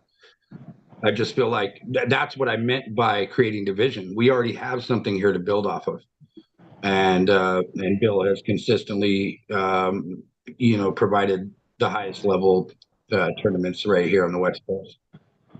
Right. He has, and Bill's awesome. I always love talking to him, and if that be the case, then I think if that's the route we want to take, then we should build on that, or have a good one-on-one with Bill. How can we make this bigger than what it is now? How can we get it back to UAL being the number one? And making it as big as it was. It would be the most sensible thing for our state championship, and to really, this is where I see the California committee really helping tie the whole state into the mindset that we all need to put focus into that state championship. That's really the only tournament event that we really need to put all our eggs in and make sure everyone is there and everyone help Bill, everyone come together, everyone help promote it, and make it big. Now, just like foundationally, that is the most sensible to me, as well as starting with the state if you're looking outward and then looking to other states that are doing like-minded things. But yeah, let's also not forget that we do have Scott Wynn right here in California, who has a beautiful idea for a unified league, the United Arm Wrestling League. Right. And that's kind of literally what we're all talking about right here, right? He has a amazing idea for an organization to where we all buy in for like $10 a month or whatever. We're part of a league. It's almost like a union for arm wrestlers. It makes your payouts higher at your tournaments and all this. You get your merch and gear. But that also feels like a very along the lines with what this topic is, like a unified thing where moving forward it can be an organization that everybody's a part of, not just California, right? I think when I said the Bill thing, like Bill is kind of he's already been there, done that, I think. And I think this is almost like, it comes like this as he's getting older and more done. He's retired from work now. He sold his cattle. He's only doing arm wrestling. So, yeah, I think he's kind of like in the sunset a little bit, and let's just stay right here at home. Hence why some of the outwards out of California things he's like turning down and stuff. So yeah, I mean, maybe we build on something like that. I mean, I don't think I've heard anybody at any tournament or anything try to push that. And Scott's been talking about it since I got in the sport. Right. Well, honestly, for the unity in a broad scope, I really don't even think we should be talking about organizations, or at least trying to resolve it at an organizational level right now, especially when it's already so disconnected. I think in terms of where our heart's at and what's been established in California, we want to get behind Bill, of course. In terms of Scott Wynn's league idea, just wanting to start a league in the first place, there's a lot of things I like about it. The part I don't, for looking down the road, is the whole buying into it thing. It feels a little more pyramid-y to me. The way I want to see the unified sport down the road is a professional sport. To me, that's still a route of being funded by the athletes themselves, where the athletes themselves are propping and supporting that league, versus actual spectatorship and having a unified platform that would be sensible for large sponsors to get behind, because everything is flowing through that. But what I mean by that's what focus on the organization. That's what his whole. Go ahead. Sorry. Well, it's the committee to me that we need to focus on. So when I think of committee in California, I don't think of that really dividing us. I think of everything disconnected already, right?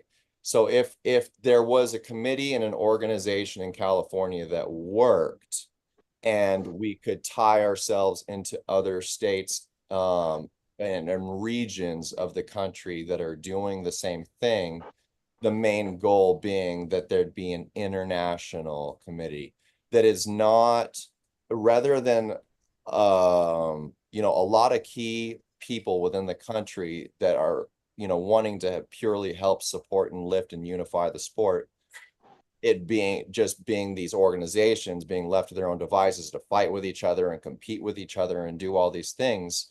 Like, honestly, I think the first thing that we need foundationally is a committee that's actually getting themselves together. So division would be us doing our own thing and, thinking that we could like resolve all that. But to me, that's not it. It's the first seed to tying ourselves to the rest of the country, to then, like, once we're in that position, now we're talking to all the key people throughout the country and tabling things, potentially putting things to the community. But once we have a force like that, once there's a unified committee, then we can decide what we're going to unify behind. Does it look like UAL? Does it look like WAF? Does it look like something completely new? Does it look like IFA? But if we can't like unify with leaders within our nation, then how can we expect to get behind the right promotion? Does that make sense? Yeah, you're talking at the basic level. Yeah, The very stripped down, bare bones level. There's Yeah. so many organizations, and yeah, as much as we'd like to get behind Bill, yeah, he's seems mostly committed at the state level right now, which is great for us because if we're looking to organize as a state, let's just go with that and like hyper focus on that of what we need to do together as a community to make sure that that state championship is full. Like, you know, how do we get 1,000 competitors at the state championship? You know, how do we do that? Like, to me, that's not crazy. Like, how can we do that? And if we had that committee established similarly throughout the country, you know, now it's a less complicated issue to actually get behind one unified league, start a new one, or get behind one of our existing ones. Make it happen. Who do you want on that council? Who's going to be a part of that? I don't know. I mean, would you guys think it would be like a vote situation? So we were talking earlier a little bit that if you were even to take, so say other states are organizing as well, right? And we're working with other states to do that with like-minded ideas, and we've got our committee. Be it one or two committee members from our state to be the representative of our state. I don't know, like I'm not tied in enough to the other states to know this, but like I don't feel like we would need, you know, a committee member for every state because like are we talking like 10 states or something that are the most prominent in terms of the nation when it comes to arm wrestling? It's almost kind of regionally. Obviously, California is massive, so we do have, you know, a very established thing going here. But how many other states have very established arm wrestling? Well, in that case, I mean, we could always look and focus on what's accessible on the internet. We know they hold a Nevada state championship. We know there's an Arizona state championship.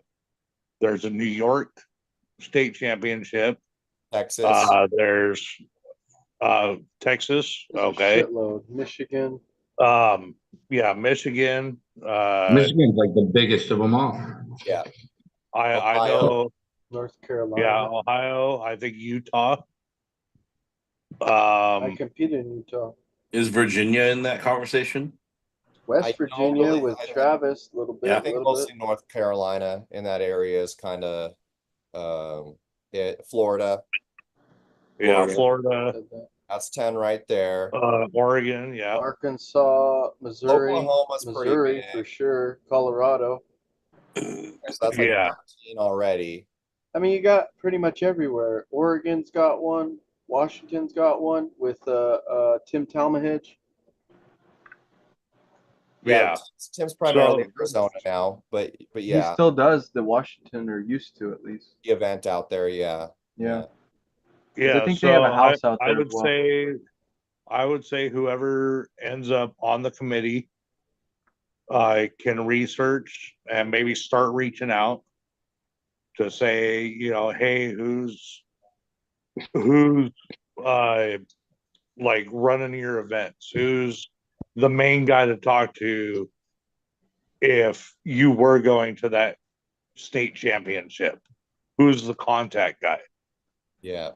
You know, like for California, if someone was coming to the California tournament, like Josh was saying, it would be Bill. Right. People would contact Bill, hey, where's the tournament? What's going on? This and that. So now you can reach out, hey, who's running the Nevada state championship? Who's running this state championship? And start finding those people and then be able to come together as a collective to say, hey, once everything's established and the committee's going and this and that, then you could think about holding the nationals and, you know, start going on a bigger scale. Right. Yeah. And so let me ask you this. Do you feel like we are ready to reach out to other states and throw around the idea of a committee? Or do you guys think we still got a lot more work to do at home? Until the time that we work on ourselves and establish here and get something solidified here, then would be the time to start reaching out. But not until we have something established here. Because we don't want to contact another state and be like, hey, we're thinking about doing this. What do you guys think? They're going to be like, well, figure it out yourself. Yeah, we need to show proof of success. Proof of success. Exactly. So I just want to go back real quick. Yeah. Oh, I thought you were finishing, Travis, and my bad. No. You said I just want to go back real quick to the Scott Wynn thing, Kane, that you were saying that it's still taking from the arm wrestlers and or having them pay for themselves and not leaning towards the sponsors. But I don't know if you guys remember, like when we had Scott on here and he explained everything, but that's like exactly what that league is for, is to find sponsors. Because when you have on paper, and I can show a sponsor that we have 10,000 members in this league, the responsible thing, right? Because we know that many people are involved. Not to mention, as a member of that league, it makes your classes bigger, it makes your payouts bigger, it gives you a discount when you go to the tournaments that are part of the league. All of these things ask for bigger showings of people. When you get the bigger showings of people, just like a North versus South or whatever, a condensed thing where you can make it look really exciting, then those are the things that sponsors are going to be looking for. That's kind of why I brought it up, because I think that Scott's idea, I've thought it since the beginning. It's just that I don't think that it's being pushed to the forefront enough. I think that it's an amazing idea. Like it's really something. Who wouldn't want to be part of, like I said, like a union for arm wrestling, knowing that you're guaranteed a maximum when you show up of your $10 monthly dues or whatever it is, right?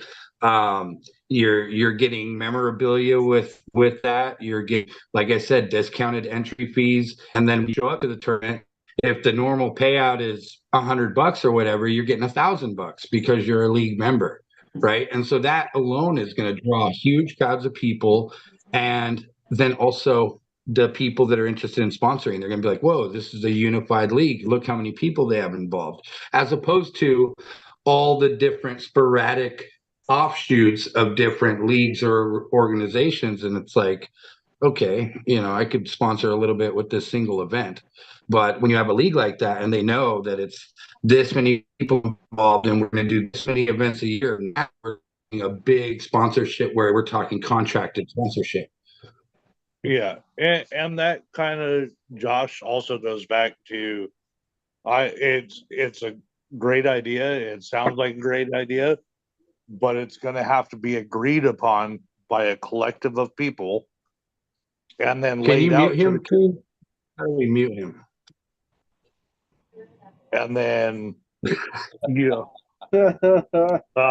so it's a good idea. It is. I see what you're saying, and I like it, and I also agree with you, Travis, that it's something that people are going to have to get behind to make it work, right? So the thing that, if we're talking a committee is working with him on it, or it's Scott himself presenting it to the community,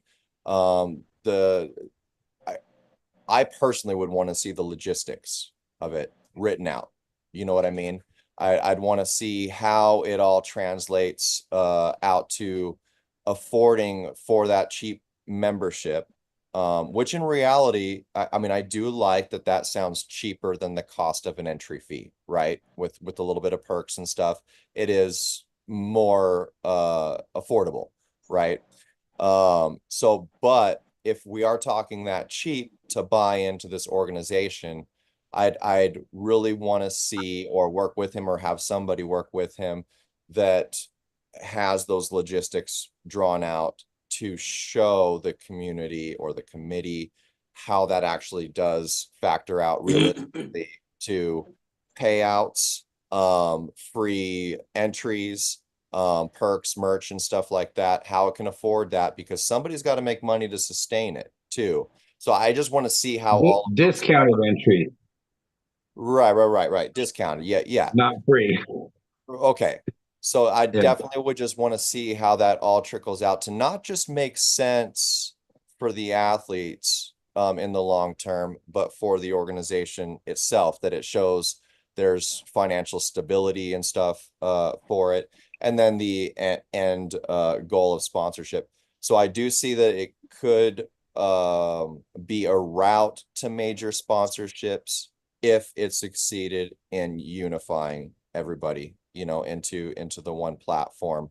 But that also has to have a media viewership, potentially pay-per-view, but like YouTube channel platforms that is drawing in viewership, like that has to be established. That's all that the sponsors really care about, you know, is how they're going to make money.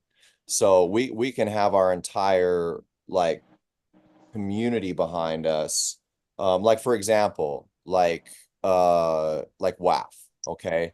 They're huge. They have a huge organization of athletes and arm wrestlers and committee and people involved, but it doesn't make them sponsorable by corporate sponsors and large sponsors.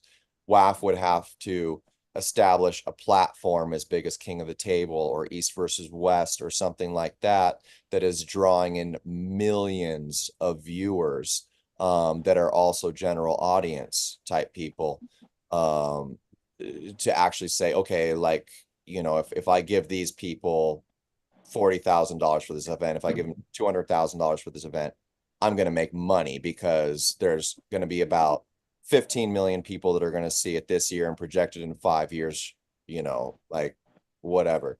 So like those are all, I mean, especially if we're starting brand new with something, I'd want to see those logistics. I like the idea of it though, but yeah.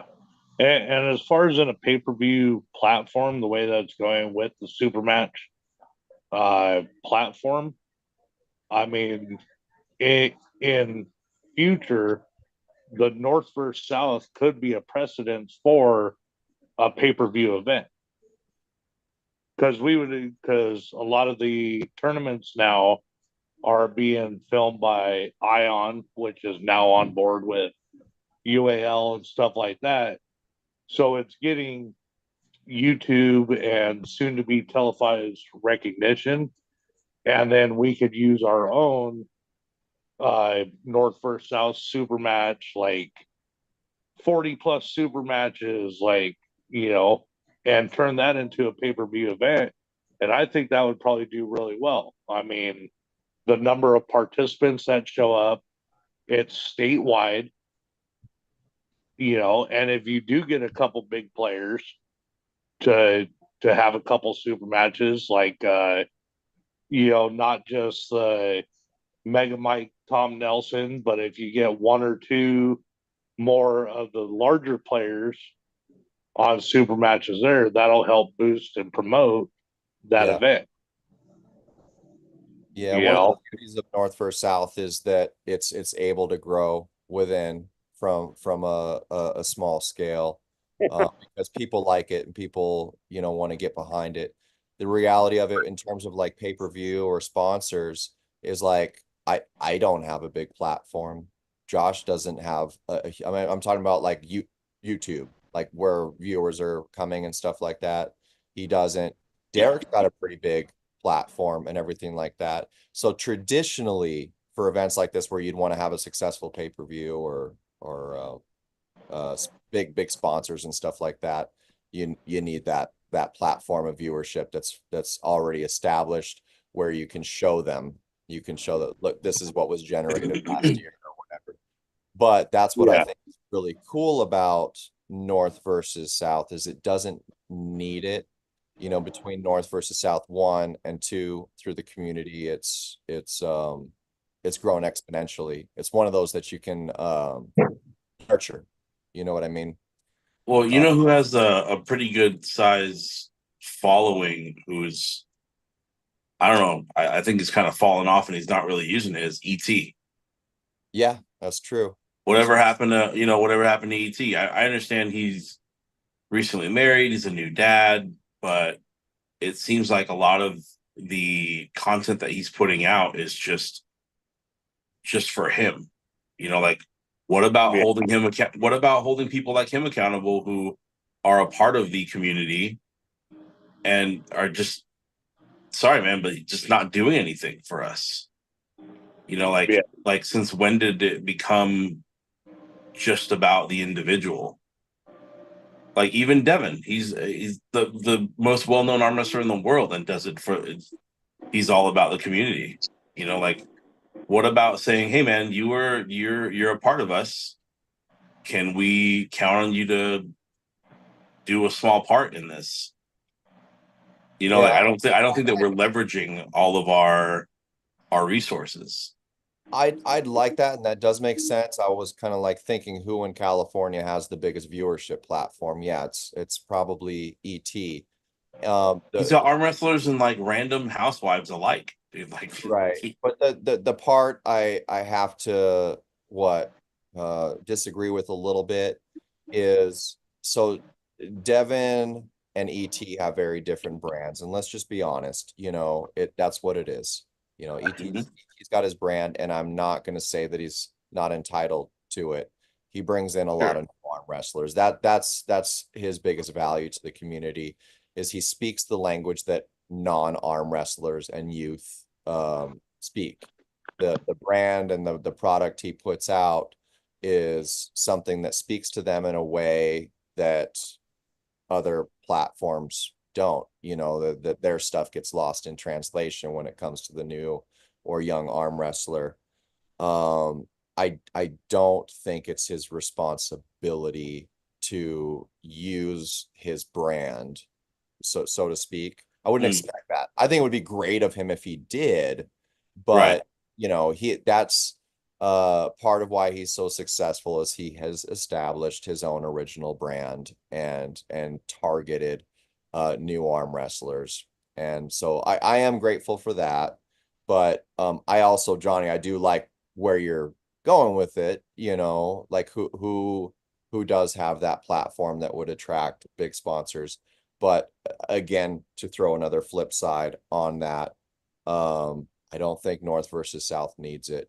You know, I think what Josh has done and what he has nurtured from the start is going to go exactly where it needs to go, you know, and it's not exactly the expedited form of bringing a big player in, but then what does North versus South look like once you bring a big player in? You know what I mean? Will it change? Right. Big time.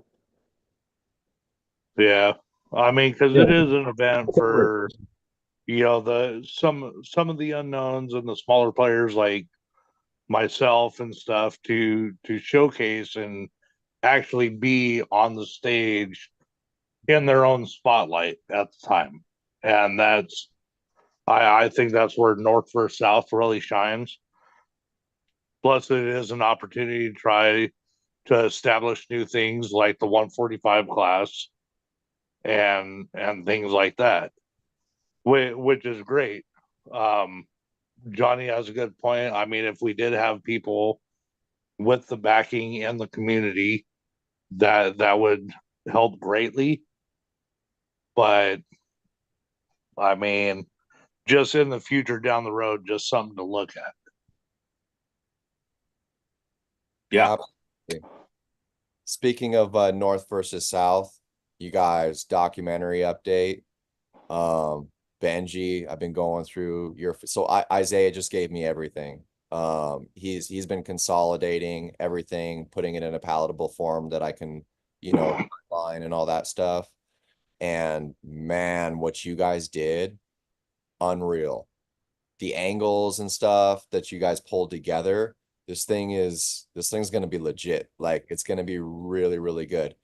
I think a lot of the angles that you guys strategically put together to capture the bird's eye angle, the what was it, the foot cam, dude, so many cool dynamic angles that we're going to be able to use for this. Epic. Yeah, it's freaking crazy. I'm there, but there's so much of it. I'm still, Yeah, it was like 100 gigs I shot that day. yeah, I'm still dishing it all down to the timeline right now, but I guarantee you, I already talked to Isaiah. I know he's gonna come up. I'm willing to go down, but once most of this is timelined, we'll all work together. And Yeah, let me know. Yeah, Josh as well. We'll make sure that I'm gonna need the help. Just make sure that one naked picture of me doesn't show up in the documentary. That's the thumbnail. A little bit of blurring. We're done. Probably. Yeah, dude. Just that Japanese Arm wrestlers pixelation. gone wild. Yeah, we're gonna do one of those single frames. Just Josh. Is arm wrestling size and power associated? Hey, bro, look at Question mark. Let's be honest, bro. I'm not one of those guys to front or anything. You only need a frame about that big, buddy. You'll catch everything. Okay? You catch everything. You ain't even got to blur nothing out. No, it's Okay. like Fight Club, how they did that to the film frame in the movie. They're like, did we just see what we thought we just saw? Suggested. So fast, Yeah. so quick. That's it. Yeah. Little suggestion. Hey, what'd you guys think of the video I just did? Did you see it at all? Dude, It's amazing. the Big Bear one Yeah. What'd you think of was the event? incredible, dude. It was amazing. So Absolutely. good. Next level. You have such an eye for it, dude. That's what I was just thinking when Travis was talking about like TV, and I'm sitting here thinking like, when's the last time any of us have seen like regular TV, right? It's all streaming and shit. We need Benjimac channel to be, on like its own streaming thing on the major shit. After I saw that final product and have been kind of wheeling through your footage from North versus South, I was like extra glad that you ended up being the videographer that was handling the revolving work. You know what I mean? Appreciate it. Revolving the energy, because that's definitely, you've got an eye for it, man. Yeah, you did a great job, dude. I've first seen it at I've seen tons of your stuff, but when I saw you do the Florida versus Cali thing, it was like a whole new Benjimac video, and from that point forward, I was just like head over heels for it. I was like, dude, this is where it's at, right? So, yeah, you definitely found something in that time frame, and it's been different ever since, and it's amazing. So, yeah, I like to film it and interact with everybody a lot. Editing, not so much, so I have to force myself. So when you do see something, it's it's a lot of work to get it there for just like Kane's going through editing shit. Yeah. That's the background I do have, but I feel like I'm like lost on another planet when it comes to the videography that you do. I don't even try. Yeah. Yeah. And I hate to do it. I know I've been on with you guys since 7, but I gotta hop in the shower, get ready for work. I'm gonna be dead tired tonight. Be careful, man. But hey, that's all right. I just get to drive a forklift around with 30,000-pound reels of cable. No danger in that. Good time. No, you'll be all right. No, that's why OSHA exists, man. Oh yeah. We're not trying to union hit something. I'm just like, union will take care of it. No, but yeah, seriously, it's always fun talking with you guys. Just don't get your beard caught in the attachment lever. Oh, dude. Yeah. This thing, I started growing this when I started working there. And it is yet to be caught in anything. So Knock on don't wood. want to jinx myself, but yeah. Dude, We're can here you to stay. can you braid it for our match? Dude, I want to get it to the Hold on. point. You guys are having a match? Yeah, we're doing right-handed. They agreed to a match, and I still needed to buddy. talk to and work it out. But yeah, they Gotta want to back up a little bit. Jesus. Yeah. Wait, are you guys doing it at the Arm Fest? Yeah, and then we're gonna arm wrestle. Yeah. No, they want a match at North versus South 3, right? Yeah. The what? Yeah. They want a match at North versus South 3. Oh yeah, that's coming out Oh, earlier. that's a long ways away, guys. I know. I April, gotta break it to man. Candy That's an awesome thing. We're almost done with this year. Shit. And September. Andrew April wants to April hop in on that 12th. too. April 12th, North versus South 3. It'll be in the springtime again. We won't do the July anymore because that was a nightmare. Dude. But yeah, April, springtime over here in the valley. All the orchards are blossoming. It's beautiful and it's like 70 degrees. So yeah, that's it's a better gonna be idea. much more comfortable this time. Yeah. Yeah. Yeah. I gotta find a way to break it to Candy ass, because I know that right after our match at the house, we were talking about running it back. So we might have to. Oh yeah, he made me watch that video, bro. I'm not even joking with you, right?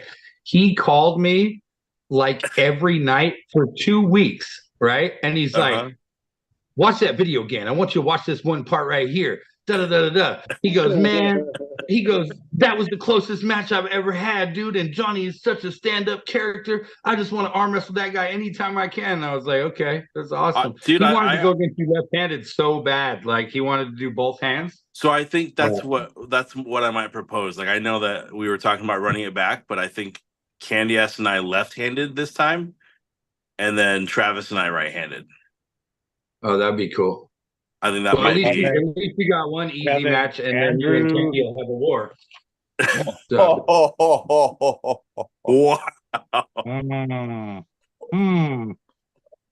Wow. Wait, aren't you supposed to go to work, bro? Get out of here. You already left a minute ago. Trying to send them. Yeah, I was just gonna say Andrew S. also wanted to get in on the action. Yeah, Andrew Johnny, are you identifying with the North now? And Travis, are you the South? What just happened? Well, yeah, I think Travis, if I'm not mistaken, you were in a blue shirt at North versus South, weren't you? Shirt. And the rest of my team was all in red. Oh. Well, look, hey, damn. Once you go blue, we can't let you through. Damn. Oh, he's trans South. He's trans South. Yeah. What if I identify as North? Oh, it's too late for that, North? buddy. You're trans North? Fuck. It's too late for that. It's too late for that. We identify as full. We are full to capacity. Sorry. We identify as full. Hurt my heart. Hurting my heart. That's right. We'll take the rest of your team though. We'll take Chewy. We'll take Rick. We'll take all them guys. That's all right. Yeah. On that note, have a good day at work, buddy. See you. Yeah, thank you guys. It's always a pleasure. What's up, Have Mike? fun, Johnny. Hey, how's it going? Be prepared, buddy. Be prepared. Dude, I'm ready. I'm almost ready right now, dude. Yeah, remember you said them catcher's mitts? They coming for you. Jeez. What is happening? It looks like you're attempting to finger something, but it's just not working out. I'm just inflating it. There's a pump in my hand. Massive. Yeah, that muscle right there on the thumb. Oh yeah, this little guy right here. Yep, that one right there. Johnny, next practice, I need to bring a computer or something, and we need to work on your camera angles, because for some reason, like in real life, you look like a very large human, and for some reason on these camera angles, you look like a 165er. I don't know. Oh, that's how I'm gonna treat him. Heyo. Anyways, all right, gentlemen, I gotta go.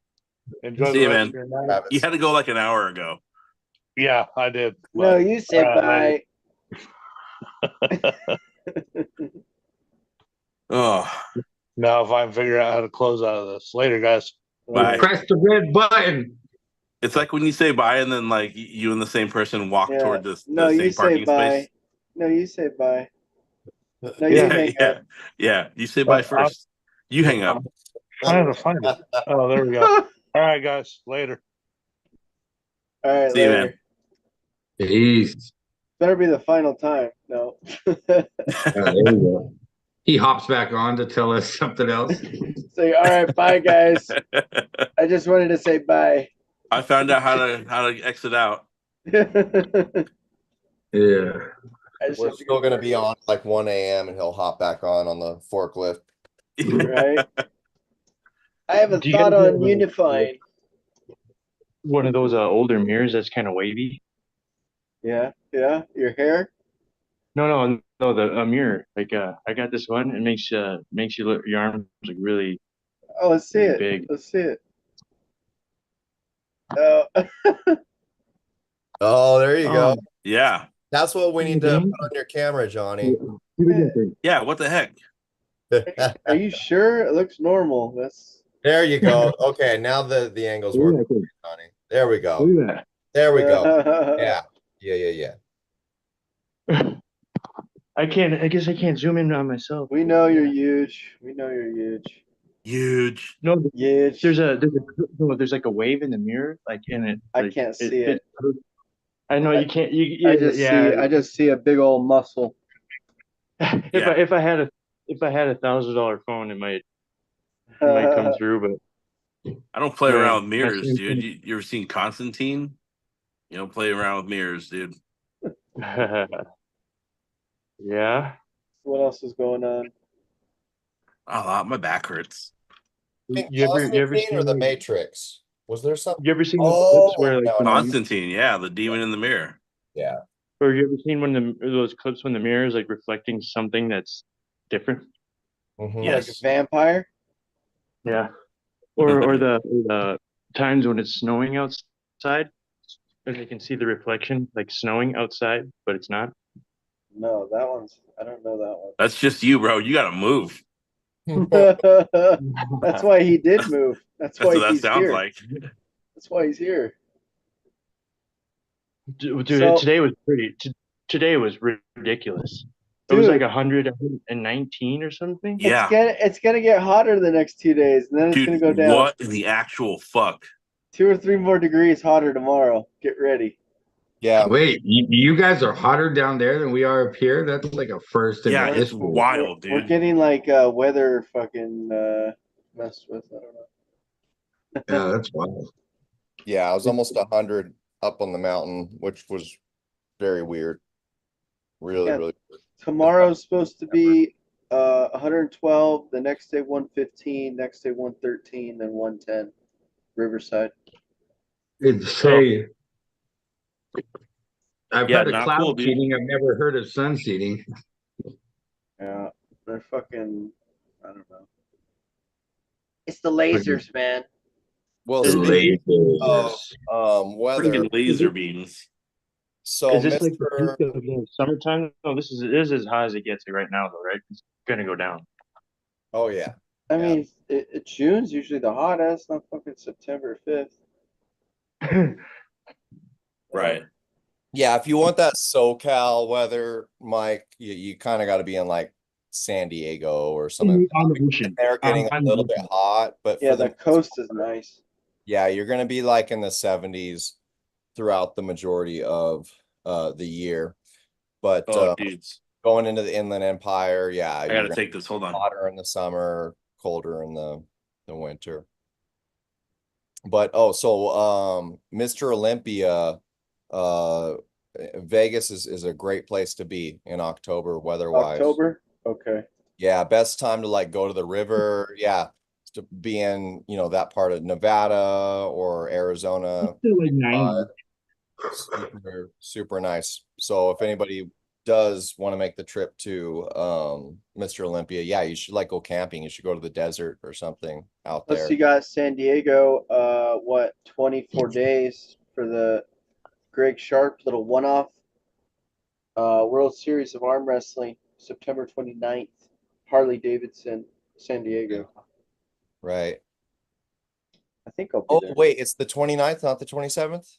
Oh, I could be wrong. Hold on. I hope it's the 29th. Isn't the 29th a Sunday? So it's either 29th or, yeah, 28th or 29th. 28th Saturday, 29th Sunday. I think I it's don't want it 29th. to be the 28th.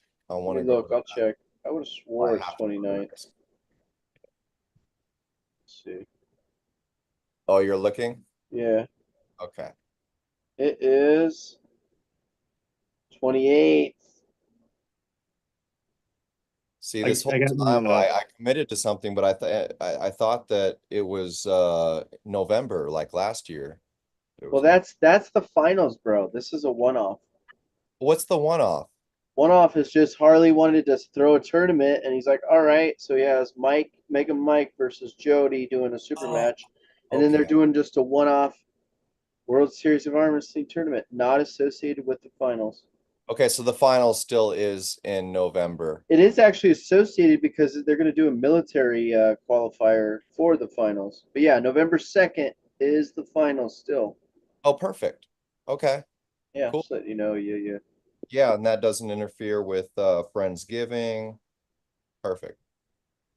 I'm almost done welding together my training table. Bring Can it. I see? Bring it. Oh, it's not going to be able to move. This thing is like it's a Frankenstein. But can you That's like cool. point the camera at it? Oh, actually, yeah, I'll go outside. I got it. Actually, I took it out of the garage. Hold on one sec. It's made out of fucking rims. Well, I took it out of it's like a restaurant, like graveyard, like supply graveyard. There's this like stainless steel and. Oh, so stainless steel? Yep. Hell yeah.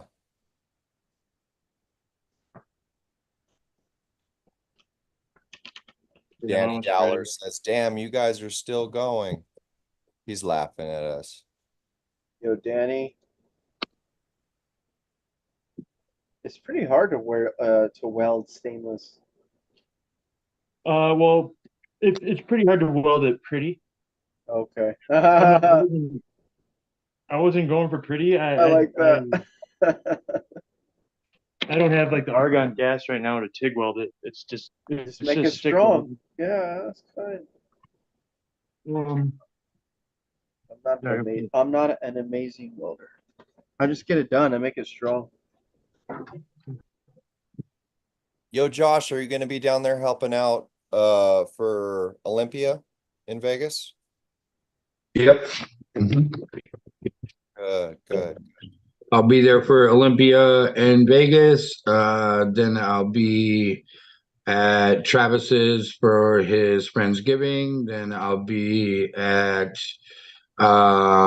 Arizona with Tim Talmadge, helping him with some stuff in November. That's a dope table. And then I actually got this. It's the thing that is that a riser? It cranks back and forth, and actually I think I can use it to like move a pulley system like up and down and left and right. Is that a meat slicer? Yeah, if I could put a pulley system on top of this, I'll be able to move it up and down and left and right, and it'll be pretty stable. Whatever works. All right. And then I got these two hoods. I got these two hoods here that I can make into the tabletop. There'll be the tabletop there.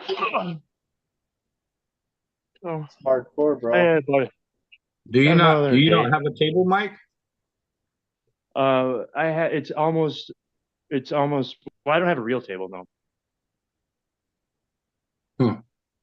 Mike doesn't need a table. What's training? This is what I'm going to use for training, though. I mean, it'll be perfect. Oh, you're gonna start training now? Oh, okay, that's great. Yeah. Yeah, I know, right? He's finally gonna train. Oh, fuck. So Mike, oh yeah, bad news for everybody. So Mike, you've already conquered the California State Championship. If you were to go and try and conquer a national championship, what would that nationals be? A close one. The coolest one? A close one. Closest one. Okay. Proximity.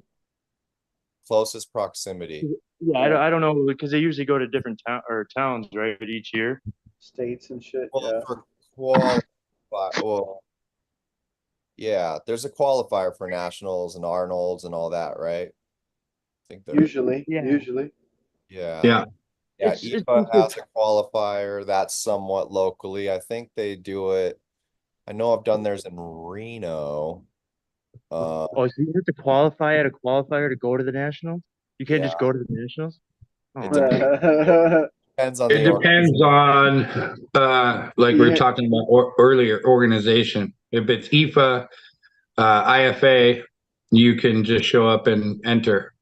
But yeah, for WAF, you have to qualify. Oh yeah, and gotcha. for Arnold, you have to qualify. But Yeah, that Arnold's makes isn't sense. really like a nationals or anything. Yeah, that makes sense because you never know who's going to show up at the IFA. It just depends on who's close to where they're hosting it, really. Yep. But you're what Todd was telling me that now if you pull in IFA, you can't pull in WAF or something like that. I think that's an old rule. I think that's an old rule. So that's like 100%. I could be wrong. Forever? No. That's current. It's still going on? Yeah. If you Yeah, I pull don't an think IFA, you cannot go pull in WAF Worlds. My buddy Josh, he actually competed. Well, I guess maybe that was the No. AAA nationals. The AA. Hey, You remember Christian Zapita pulled at IFA and he was just at WAF. Yeah. He pulled the IFA this year? Not this year. It was like a year Yeah. or two ago. Yeah, I think it's like in the competing year. Oh. Like if you go to IFA this year, you can't go to WAF this year. Oh, big deal then. That's Yeah, not a because big I know deal. that Pick Randy, one to go to.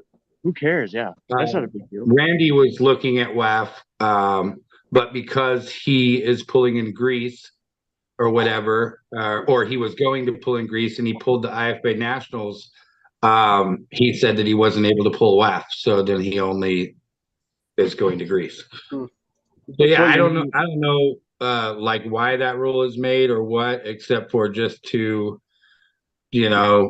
try to put a thumb on everybody, but You can't unify the belts, right? It's like unifying the belts in boxing. You know what I mean? yeah, they might as well. They might as well. It probably started from some type of like, oh, I want to compete at WAF. Well, I can't compete here. I don't know, some type of wanting athletes to be at their event. Yeah, I think that it's like it's the same as like boxing promotions. It's kind of the same. Oh, you know what? No. I think that the reason why is because IFA is not tested and WAF is tested. That's I it. think that has something to do with that. Well, what about all the other leagues that are not tested? So why do they hate on IFA so hard? Well, other leagues don't have like a big old giant national championship that they claim is the nationals and worlds. Only IFA does that. What about East vs. West? I mean, yeah. I mean, isn't that what Ingrid's kind of talking about right now, though? That people can't compete at WAF if they're competing with him, or vice versa. I've been busy this last weekend. Fuck. I know there's a lot of shade being thrown on Ingrid right now, and it's like, dude, like that guy has done so much out of his own time and effort, and like, fuck, dude, just shut up and let this guy do his thing. He's doing amazing stuff. At the beginning, he was taking loans out to cover it, and he still was or is. Yeah. All because he wants to exactly kind of what we've been talking about from the beginning of this show. Like not today, but I mean 63 episodes ago. Athletes need to be treated as such, like they're stars, and that's what Ingrid's doing. I mean, you're showing up, your hotel, you got that. We pick you up from the airport in a limo or in a van. You get your food taken care of. You're eating a beautiful dinner with everybody. I mean that's why he wants them to come back. Is he's putting all this money, he's paying this big money, hundreds of thousands. He wants you back and available. Right.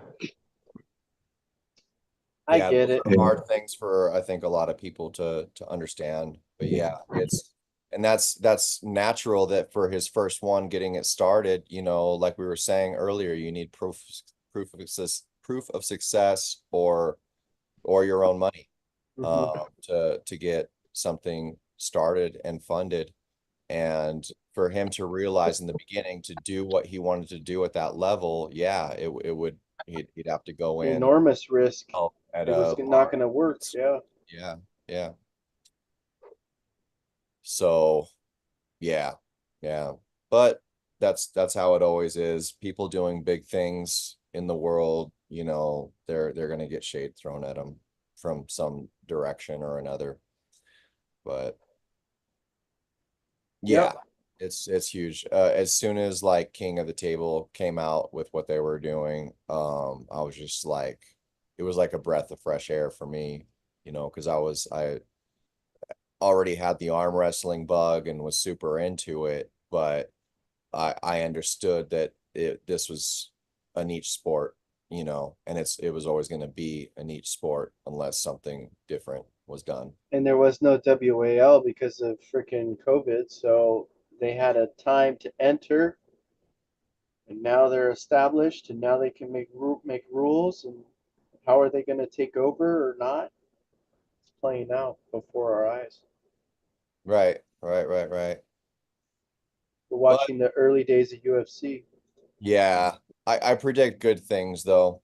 There's just most of the problems that we're dealing with right now is because arm wrestling has grown. Growing pains, right? That's all it is. Yeah, we've grown too fast. We've grown very fast over the last few years, It and just wants to anytime it can fucking grow. It wants to. It's been subverted or kept down for so long. It wants to explode. right. I don't picture a realistic circumstance where because of the issues that we're dealing with, arm wrestling is going to stop. I think it's just going to be forced to improve. It'll funnel one way or another. Yeah, exactly. Which means unifying, you know, things are going to have to funnel one direction or the other. It's a brotherhood and sisterhood, and we gotta treat it that way. But sometimes people don't want to, and then it gets business-like and convoluted, and then it gets weird. Yeah. And that's the tough part is the money factor is it's a very important and prevalent part of a lot of major sports. Oh And yeah, that's the kind bottom of dollar. They're gonna look at the bottom dollar.